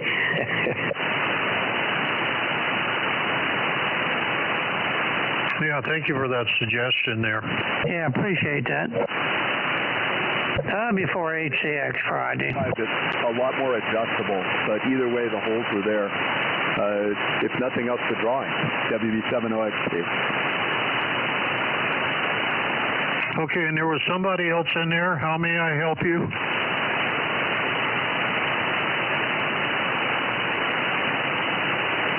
Okay, who would like to make a listing out there?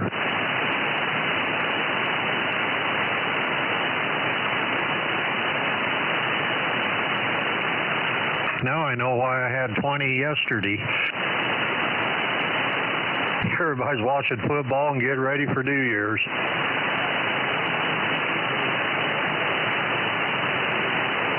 KM6FSK, can I get a signal check? Okay, you're about a 5 and 5 here. And I'm sorry, where are you located? Fort Bragg, Northern Cal Coast. Copy that. I'm in South Lake Tahoe, California, inland of you. Yeah, my next door neighbors just retired from up there a couple of years ago.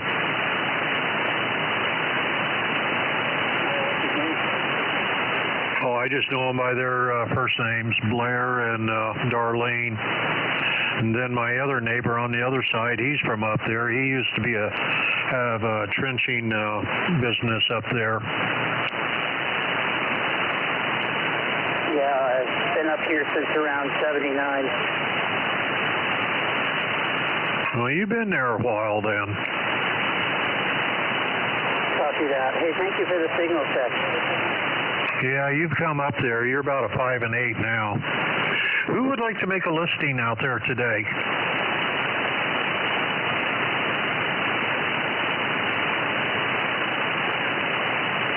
I knew it was going to be slow today. I didn't know it was going to be this slow. Everybody's getting ready for that New Year's Eve party, Dennis. 86 again. Except for me. Great team out I'll be in tonight, bed guys. way before midnight. Well, I'm done with football and listening, W6PMR. There you go. The best of both worlds. Most of the teams I wanted to win won. Most of the teams I wanted to lose lost. It's a good day.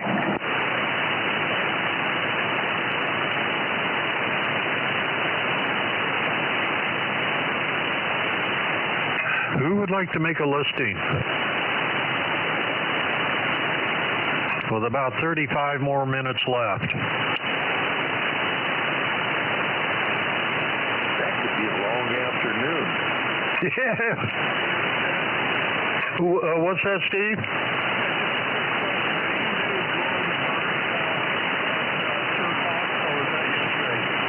Oh, I'll do it right now.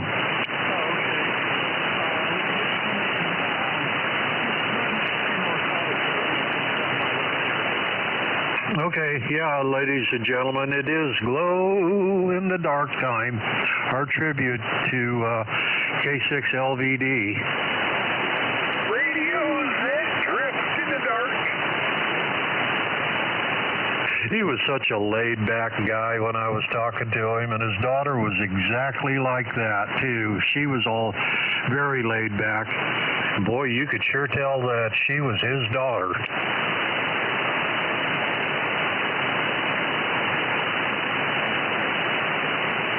A real nice man. And lived to be over 100. Yeah, he did.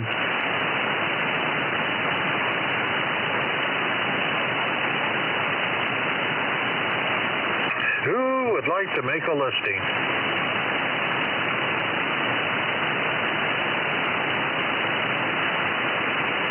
Yeah, that radio's that glows in the dark listing. You can have more than 5 listings like I normally take, as long as it's tube equipment and not an entire page long either.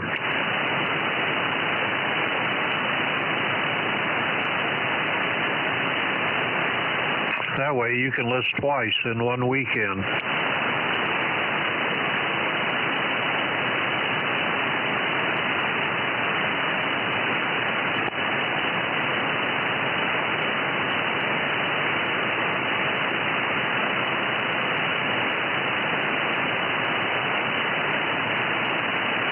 Boy, it's just dead still over here. No wind at all. Yeah, we're in the same boat over here in Elko. Not a drop of wind. A little chilly outside. It's in the 40s now, but it's nice over here right now. I bet it's a lot colder over there than it is here. Well, when I woke up this morning to let the dog out at about a little bit after 6, it was 17 degrees. 17 degrees. Yes, sir. Good gracious.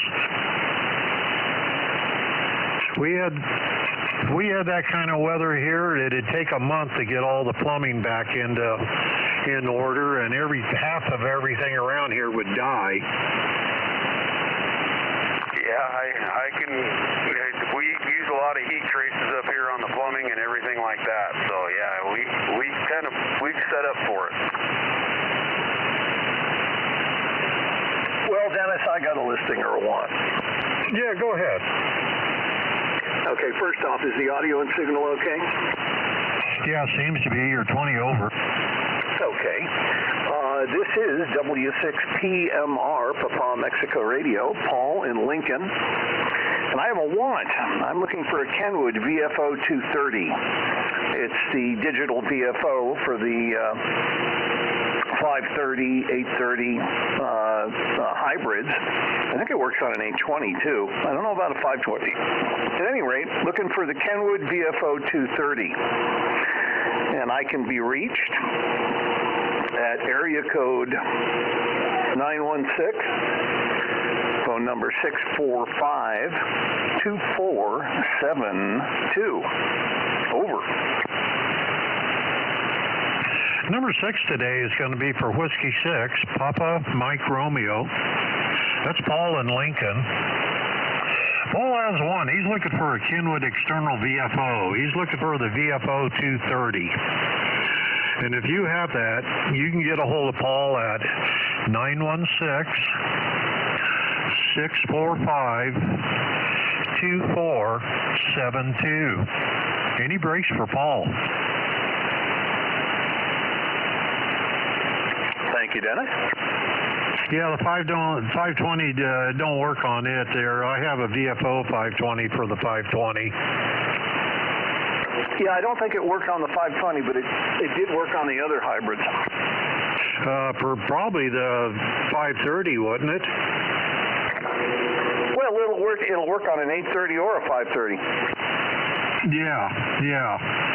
See, I don't think the 520 VFO does, or the 520 does that. The 120 VFO will do the 530 and the 830. Yeah. Yeah, but the nice thing with the 230 is it's a digital, it's a phase lock loop VFO. It's not an analog, and it keeps the hybrids nice and stable. Seems like I had one of those on the list earlier this year. I had never heard of one before. Not a very common item.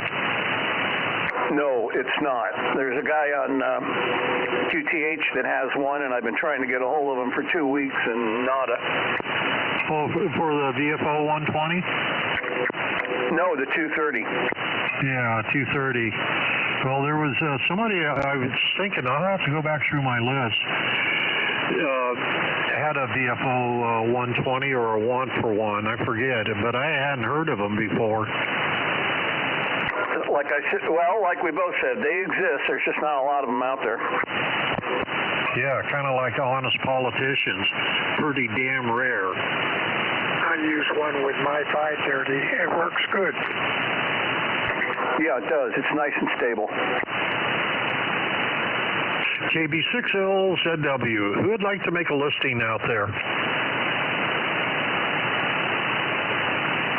With a mere 29 minutes left. Yeah, Dennis, you know the most honest politician right now is in the White House, right? Yeah, I just, they're like the myth of the Bigfoot. An honest politician? Yeah, really. Show me one. I've never met one. Most worthless people on the face of the planet. Anyway, I'll get out of here. We won't discuss politics. KD6BN. When I was a kid, the first politician I ever met was Pat Brown. And I listened to him talk, and I didn't, as a kid, I didn't know I think it was in the 6th grade. I didn't know anything about politics, but I took one look at him and listened to him and said, that is a politician. Full of BS. They tell you to go to hell and make you enjoy the trip, right? Yeah. Who would like to make a listing on this last auspicious day of the year? Well, if you don't mind, I'll give you some useless information. If you wrote down 12/31/23, it would come out 123123, which will never happen again in our lifetime. Just thought you'd like to know that. KM6NTE, Happy New Year to everybody. Well, Happy New Year.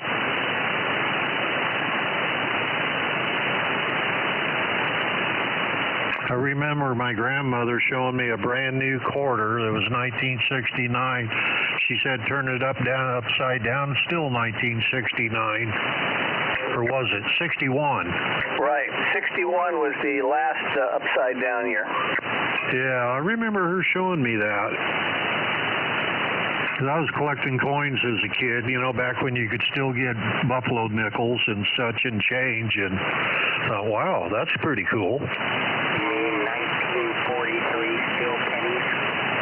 Yeah, they were still around. I got 2 of them. I never did find that rare 3rd one. I've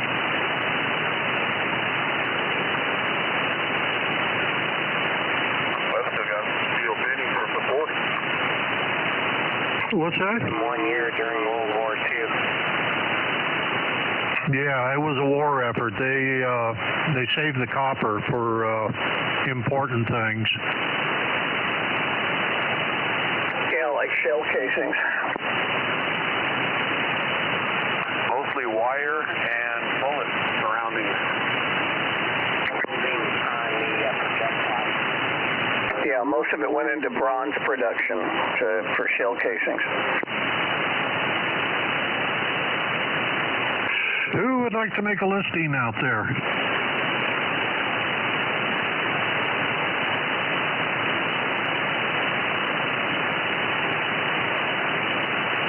Who would like to be number 7 today?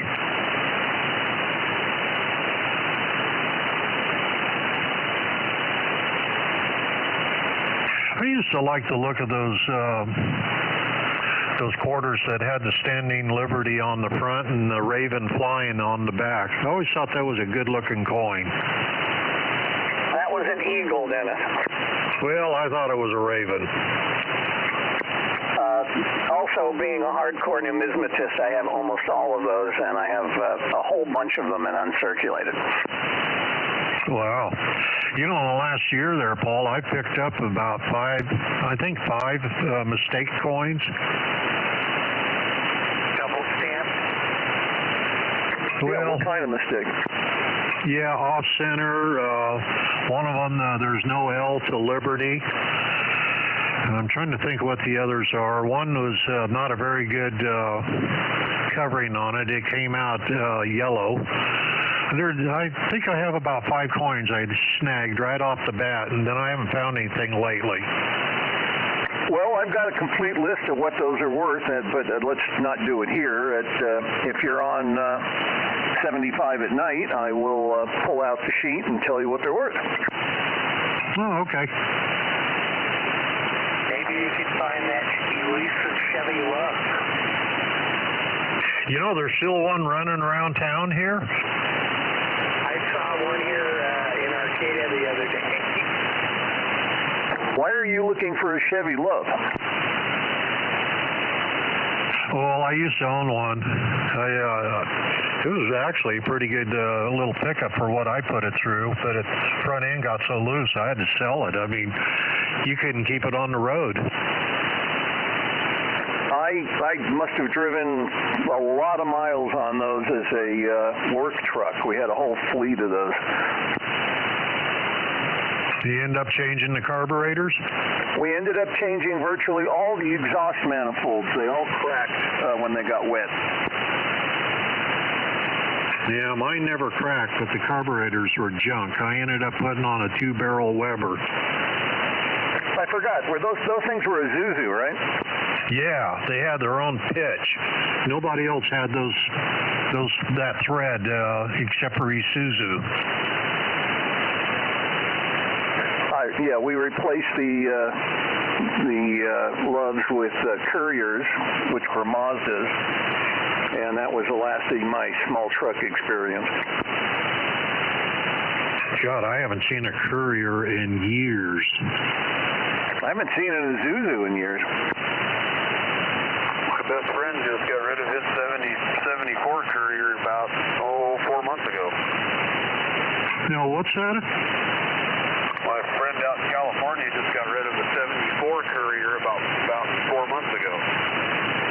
Yeah, well, I haven't seen one on the road in many years. I see them every once in a while over here in Nevada. Not very often, but every once in a while. Who would like to make a listing out there? K6AFL. Okay, kilowatt 6, what? Alpha Fox Lima. Alpha Fox Lima, go ahead. Yeah, Dennis, this is Jay over here in Willits, K6AFL, and I'm looking for selenium rectifier, probably more than one, but anyway, I'm interested in that. It's a part number 1005A, selenium rectifier, and the one I have is federal, but it could be ITT. You know, I'm not sure that it makes a difference with the brand, as long as it's got that number, and that 1005A represents 150 milliamp. And that's all I have. Phone number, 707-367-2221.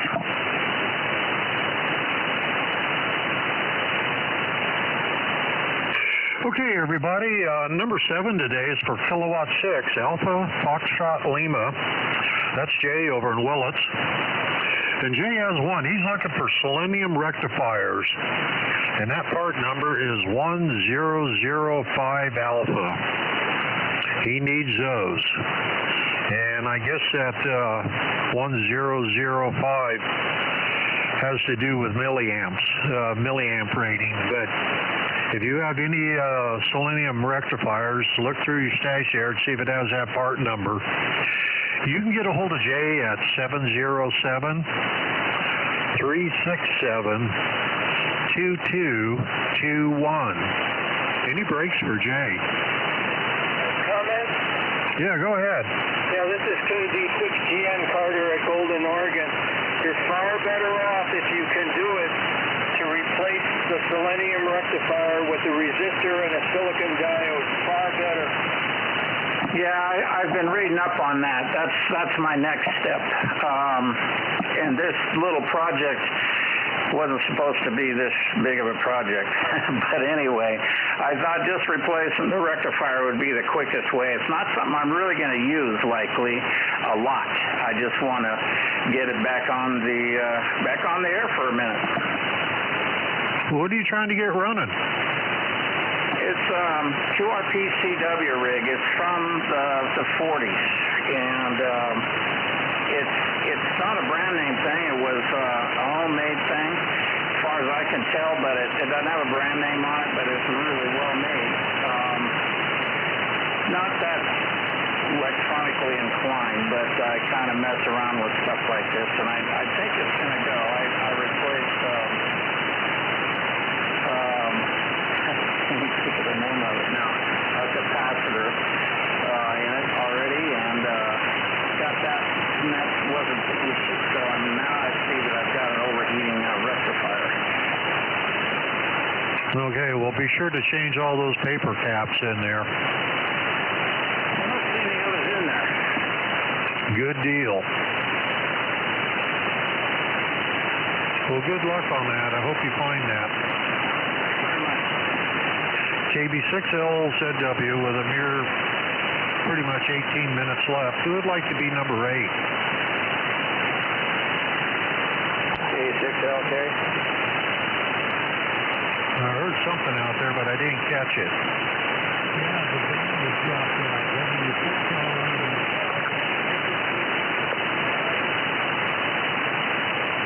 I don't think propagation's happening here, Dennis. Yeah, Terry, was you trying to get in?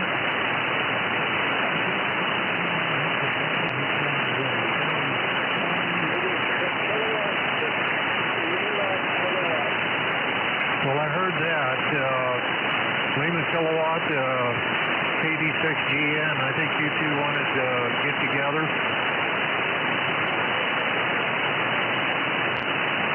Yeah, I think he called for LK out there, but there was another station. And I couldn't pull him out.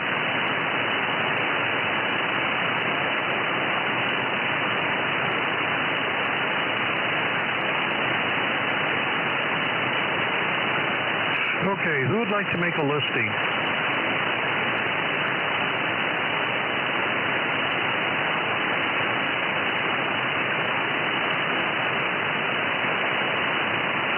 Well, at least I surpassed my lowest count I ever had.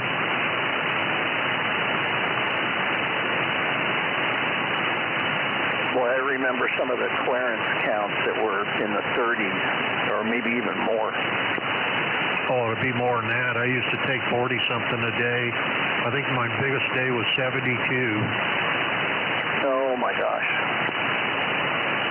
Yeah, I had smoke coming off the end of the pencil. I think it's the internet that's done that. Oh, yeah. It's too bad. It was a lot of fun. Still is.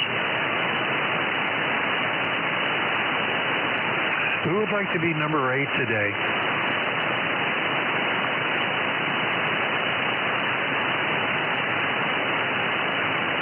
I keep hearing a voice, but I can't hear it on the SDR or direct.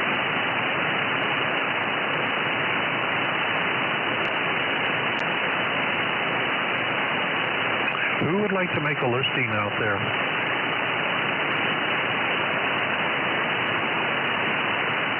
And I did check my email before the net. For those who have trouble getting in, it's an easy way to get in.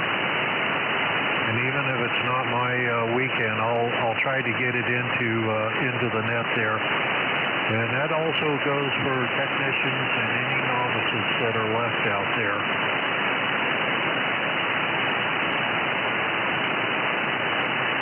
Look me up on QRZ. My email address is right there.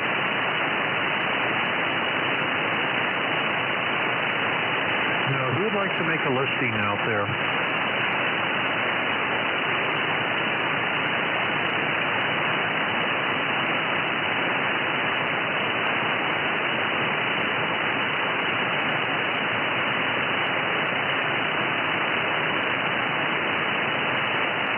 Who would like to be number 8?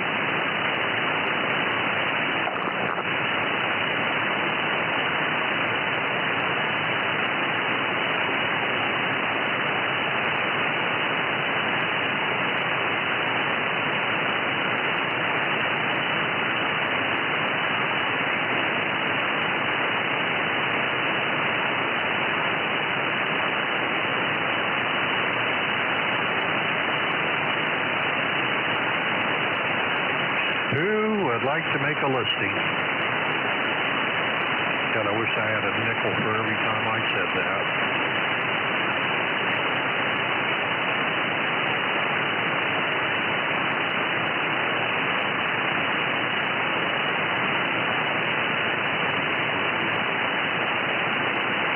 Yeah, I sure wouldn't be just scraping by. Is that Rich? Pretty good. The guy's been asking about you lately.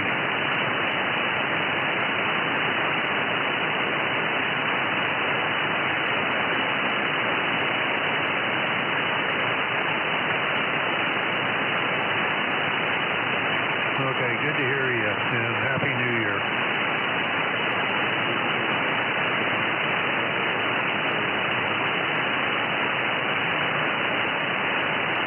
Who would like to make a listing?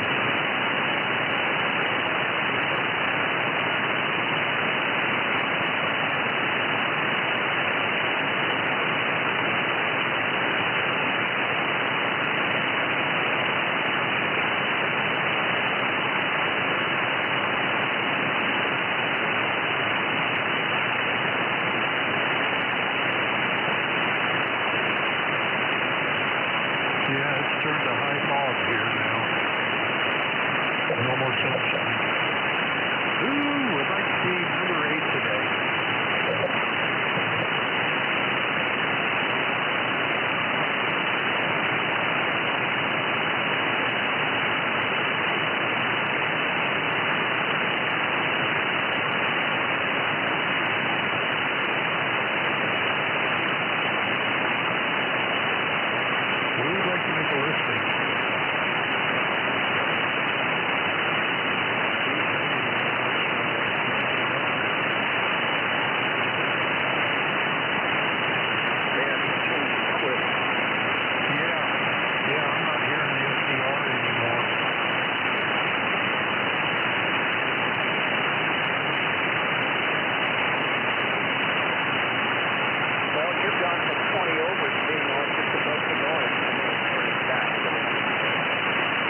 if you have any questions about the list, you can always email me. I'll be glad to answer them.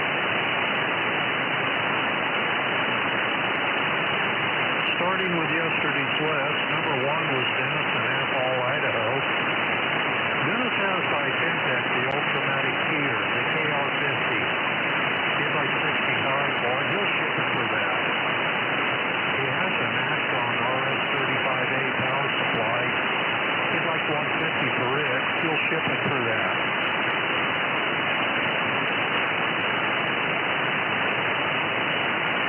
Number 2 was Steve in Campbell.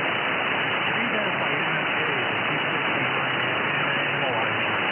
He'd like $200 for it.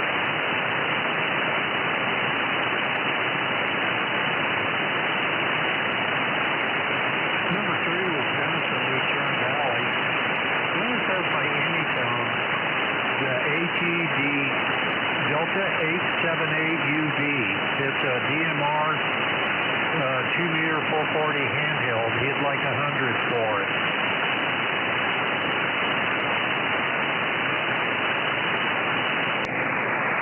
Number 4 was David in Corte Madera.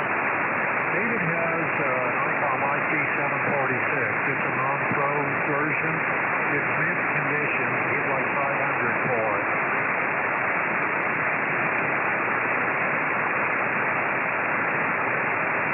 Number 5 was Ron in Encinitas. He has for free. He's got a garage full of heat kits, Helicopters, some Nationals.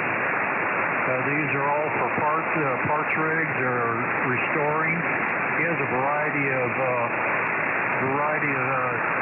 tube type equipment there. They're free. Come pick them up.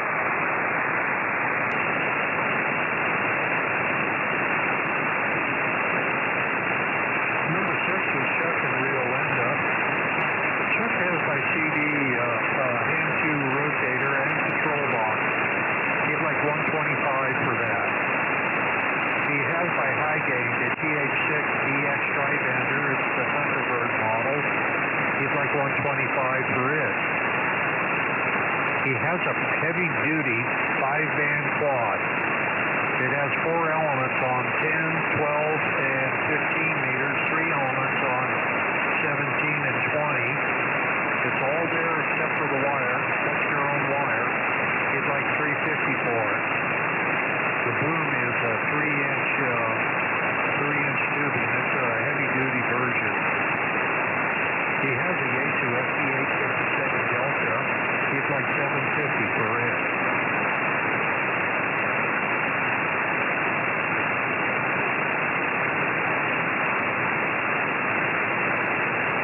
Number 7 was Lauren in Citrus Heights. Lauren has a Kenwood TS590 Sugar. It's in good condition. He has a mic, the box, and the cable. He'd like $500 for it. He has a Pentac Eagle with a auto tuner in it, noise blanketer, CW filter, comes with a hand mic, manual, dock. He'd like $700 for it.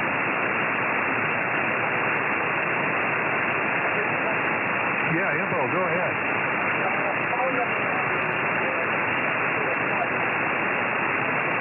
Okay.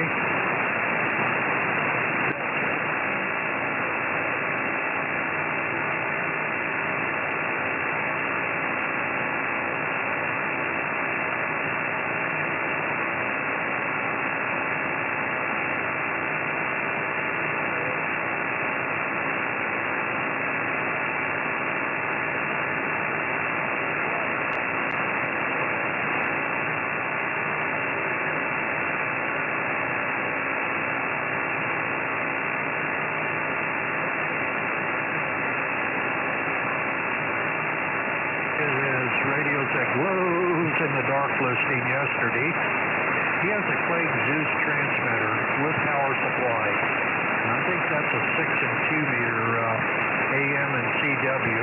It's been gone through. It's all up to snuff. He'd like $300 for it. He has a Heathkit SB 200 amplifier, 6 meters only. No tubes in it. He'd like $300 for it. He has an Heathkit SB401. I think that's a receiver. He'd like $125 for it.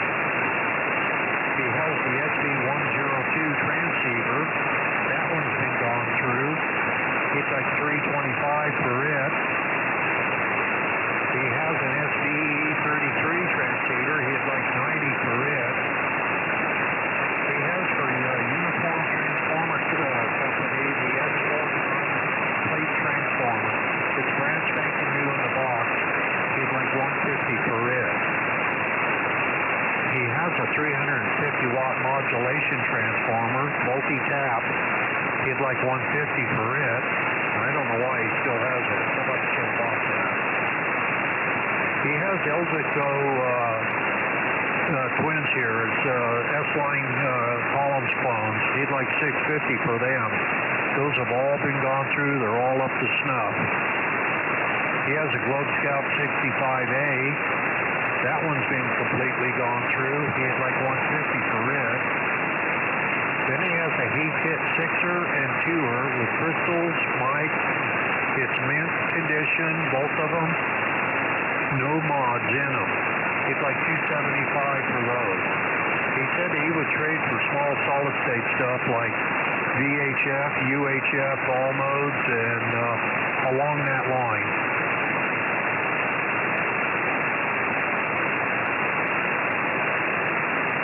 This was a 401. Was that the receiver?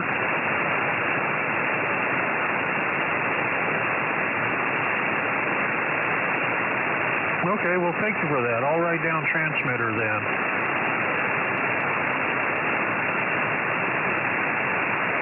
Yeah, sounds like the band's coming back a little bit.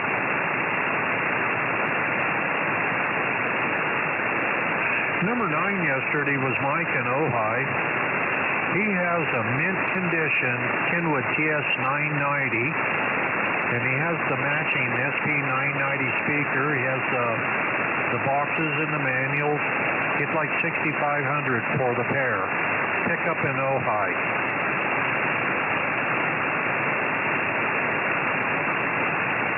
KB6LZW with yesterday's list. Number 10 was Chuck in Sacramento. He has a one for a Kenwood Tango Mike Victor 71 Alpha, or perhaps a Tango Mike Victor 72 Alpha. He'd like to find that with a voice module in it.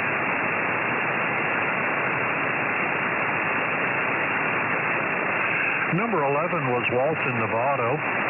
Walt has by ICOM the IC551D 6-meter all-mode rig with power supplies, mic, cable. He said it's a clean rig.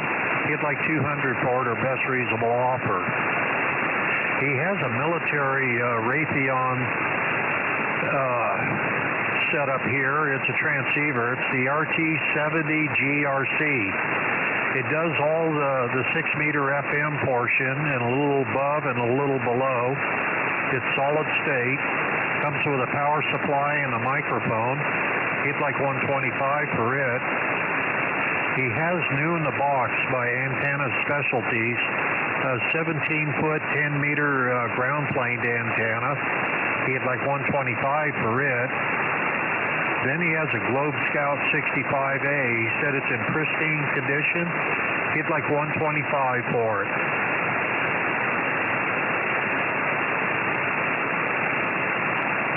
Number 12 was Larry up in Camas. Larry has the Kenwood TS520, the straight 520. It's in excellent condition. He has a microphone with it. It's pickup in Camas. He'd like $150 for it.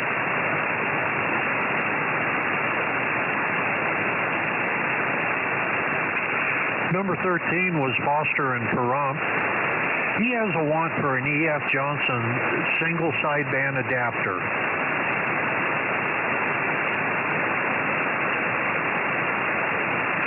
Number 14 was Brad in Crockett.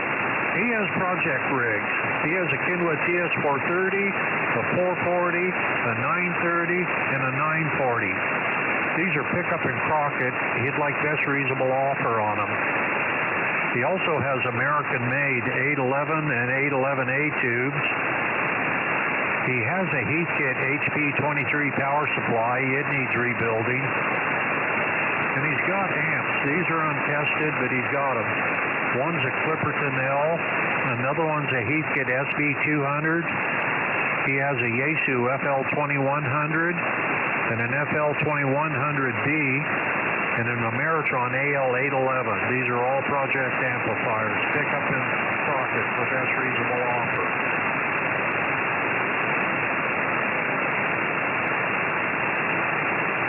Number 15 was Bob in Huntington Beach. Good to hear him again. Bob has by Motorola the R2670 Alpha Spectrum Analyzer. He'd like 500 for it.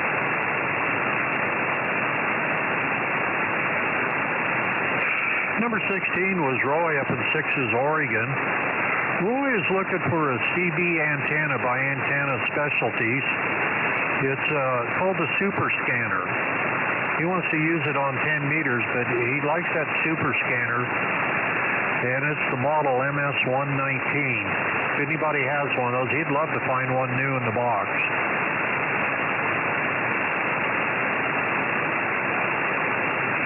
Number 17 was Steve in Novato. Steve has an ICOM IC756. It's a non-pro, comes with a hand mic and a manual, an MFJ 4245 power supply, an LDG 100 Pro 2 tuner. It's a pickup item in Novato. He'd like 700 for that package, or best reasonable offer. He has by Kenwood the Tango Mike Victor 707 Alpha 2-meter 440 mobile rig. Comes with a hand mic and a cord.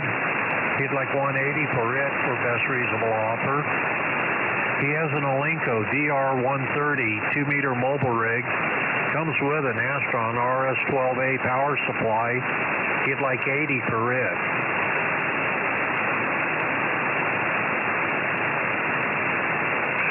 Number 18 was Maryland in San Rafael. Maryland has by Kenwood the TS450 Sugar. Comes with a hand mic and a manual and the PS50 power supply. She'd like 600 for that, for best reasonable offer.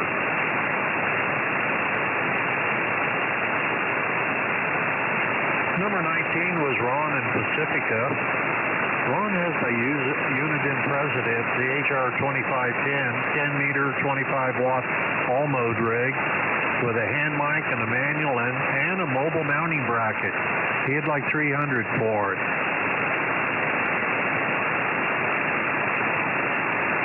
And number 20, the last one of the day yesterday, was Steve up in Corvallis. Steve has an ICOM IC730. It has a sideband filter in it. He has a copy of the manual. He has a power supply with it. He has a new aftermarket hand mic with it. There's a picture of it on QRZ. He'd like 325 for it. He has one. He's looking for a Yaesu FT101 Echo.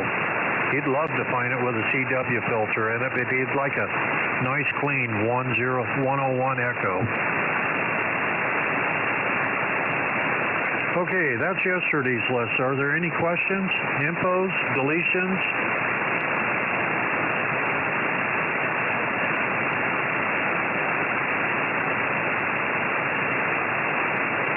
Okay, hearing nothing, I'm unrolling the scroll for today. Number 1 was Dave up in Bayside. Dave has for free, paid for the shipping. It's a Heathkit Hot Water 8 CW rig. He said it's about a 6 or 7 out of 10 there. It needs a little work. It comes with a manual on the cord, and he has on CD-ROM the Hot Water 8 cookbook to go with it. That's free. Pay for the shipping.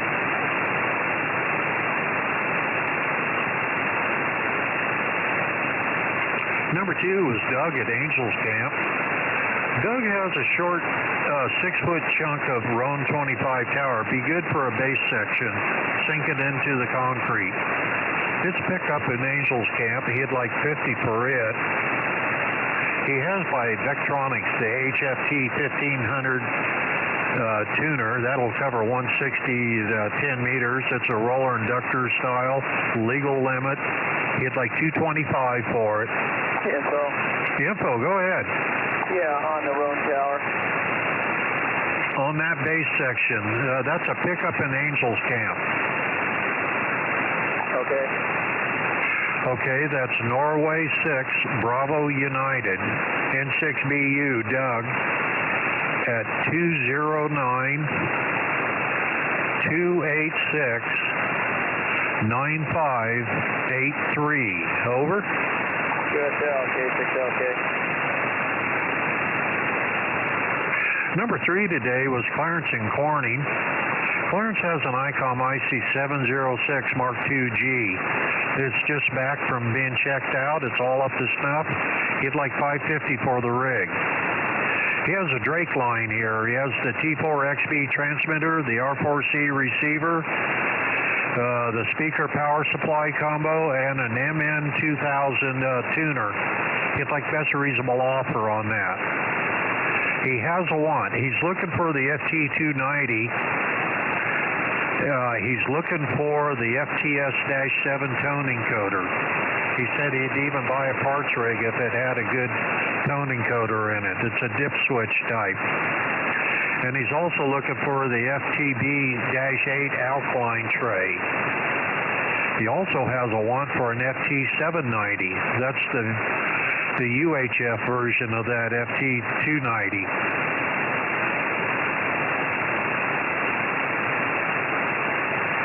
Number 4 today was Terry in Bakersfield.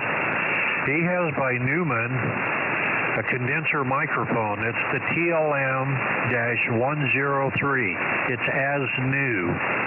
He'd like $795 for that for best reasonable offer.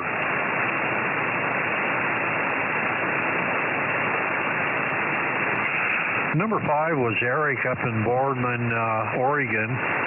He has a want for a Kinwa TL922 Alpha in very good condition with the mods in it.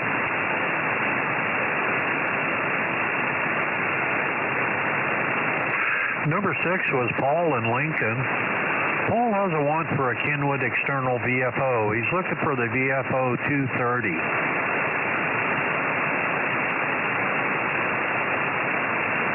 And number 7 today was Jay in Willits.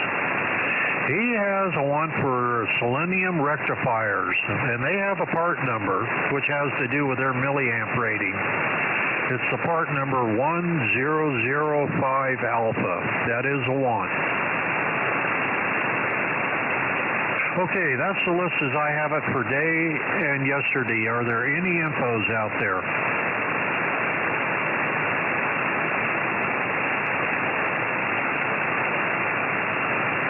Okay, guys, hearing nothing. Happy New Year to everybody out there. And I wish that solar flare wouldn't have happened, but it did, and we'll have to just deal with it there. Happy New Year to everyone. KB6LZW. That's going to be it for today, guys. Thank you for viewing, hanging out in the live stream, and I should have, hopefully, some recordings of some pirate radio stations probably happening pretty soon, just below 40 meters. So see what we can do with that tonight. Happy New Year, everybody. Thank you.